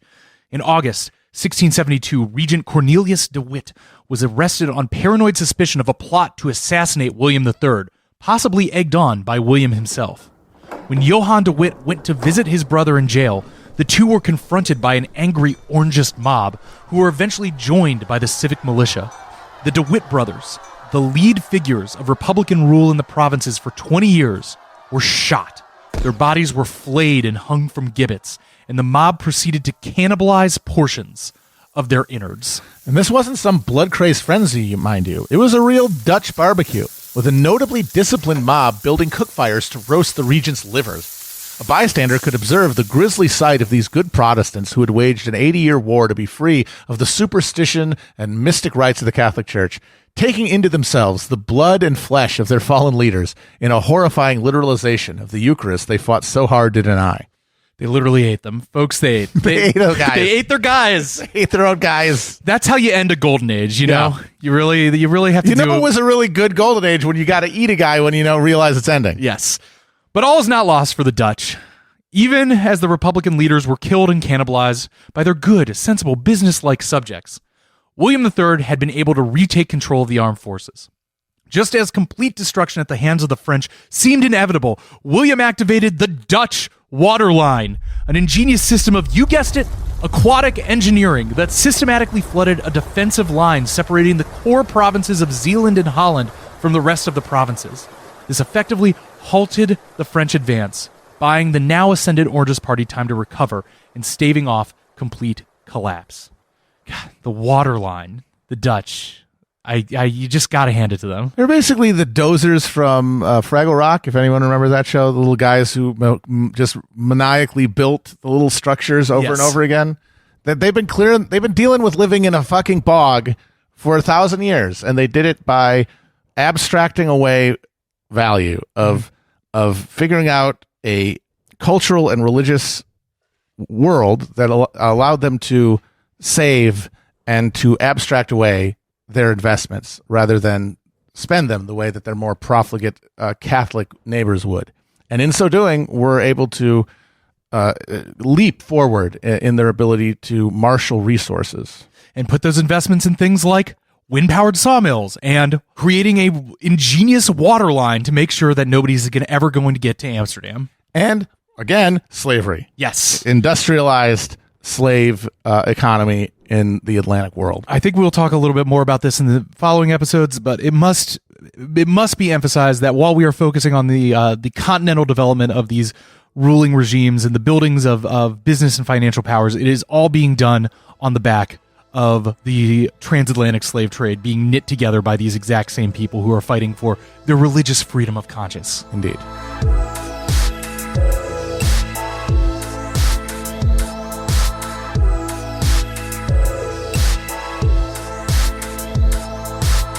So there is more to the Franco-Dutch War, but let's just leave it at William III feeling that it is his life's work to undermine French hegemony.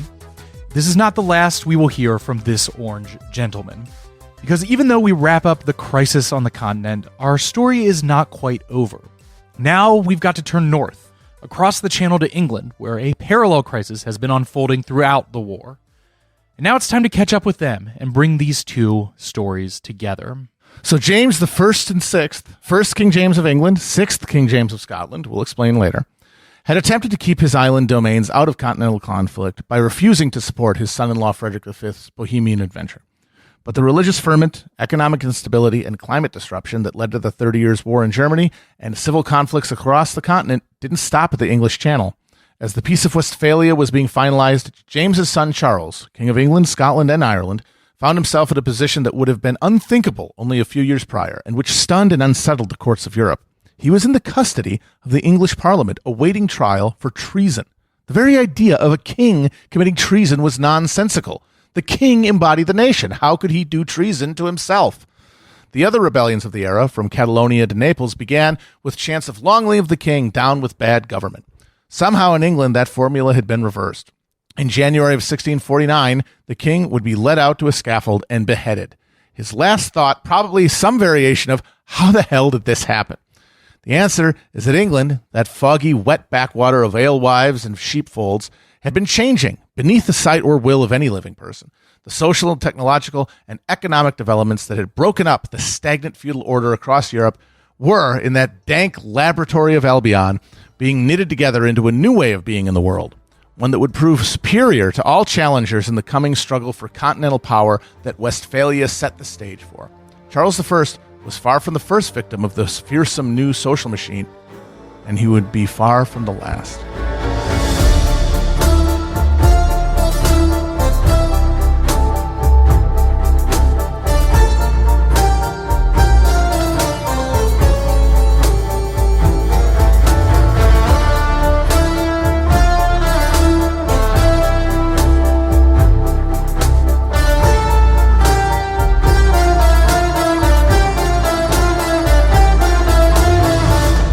Hell on Earth is written by Matt Christman and Chris Wade. It's produced by me, Chris Wade, with editing from our co-producer Nick Quaz. Show art and animation is from the great Ben Clarkson, and you can find a supplemental interactive atlas for the series by John White over at hellonearth.chapotraphouse.com. Our theme music is by Nick Diamonds, with additional music by Austin Riley, Justin K. Comer, Alessandra Takeshi, The Great Varelli, Blackout Princess, John Aarons, and Frederick Scarfone. Join us next week to watch the king lose his head.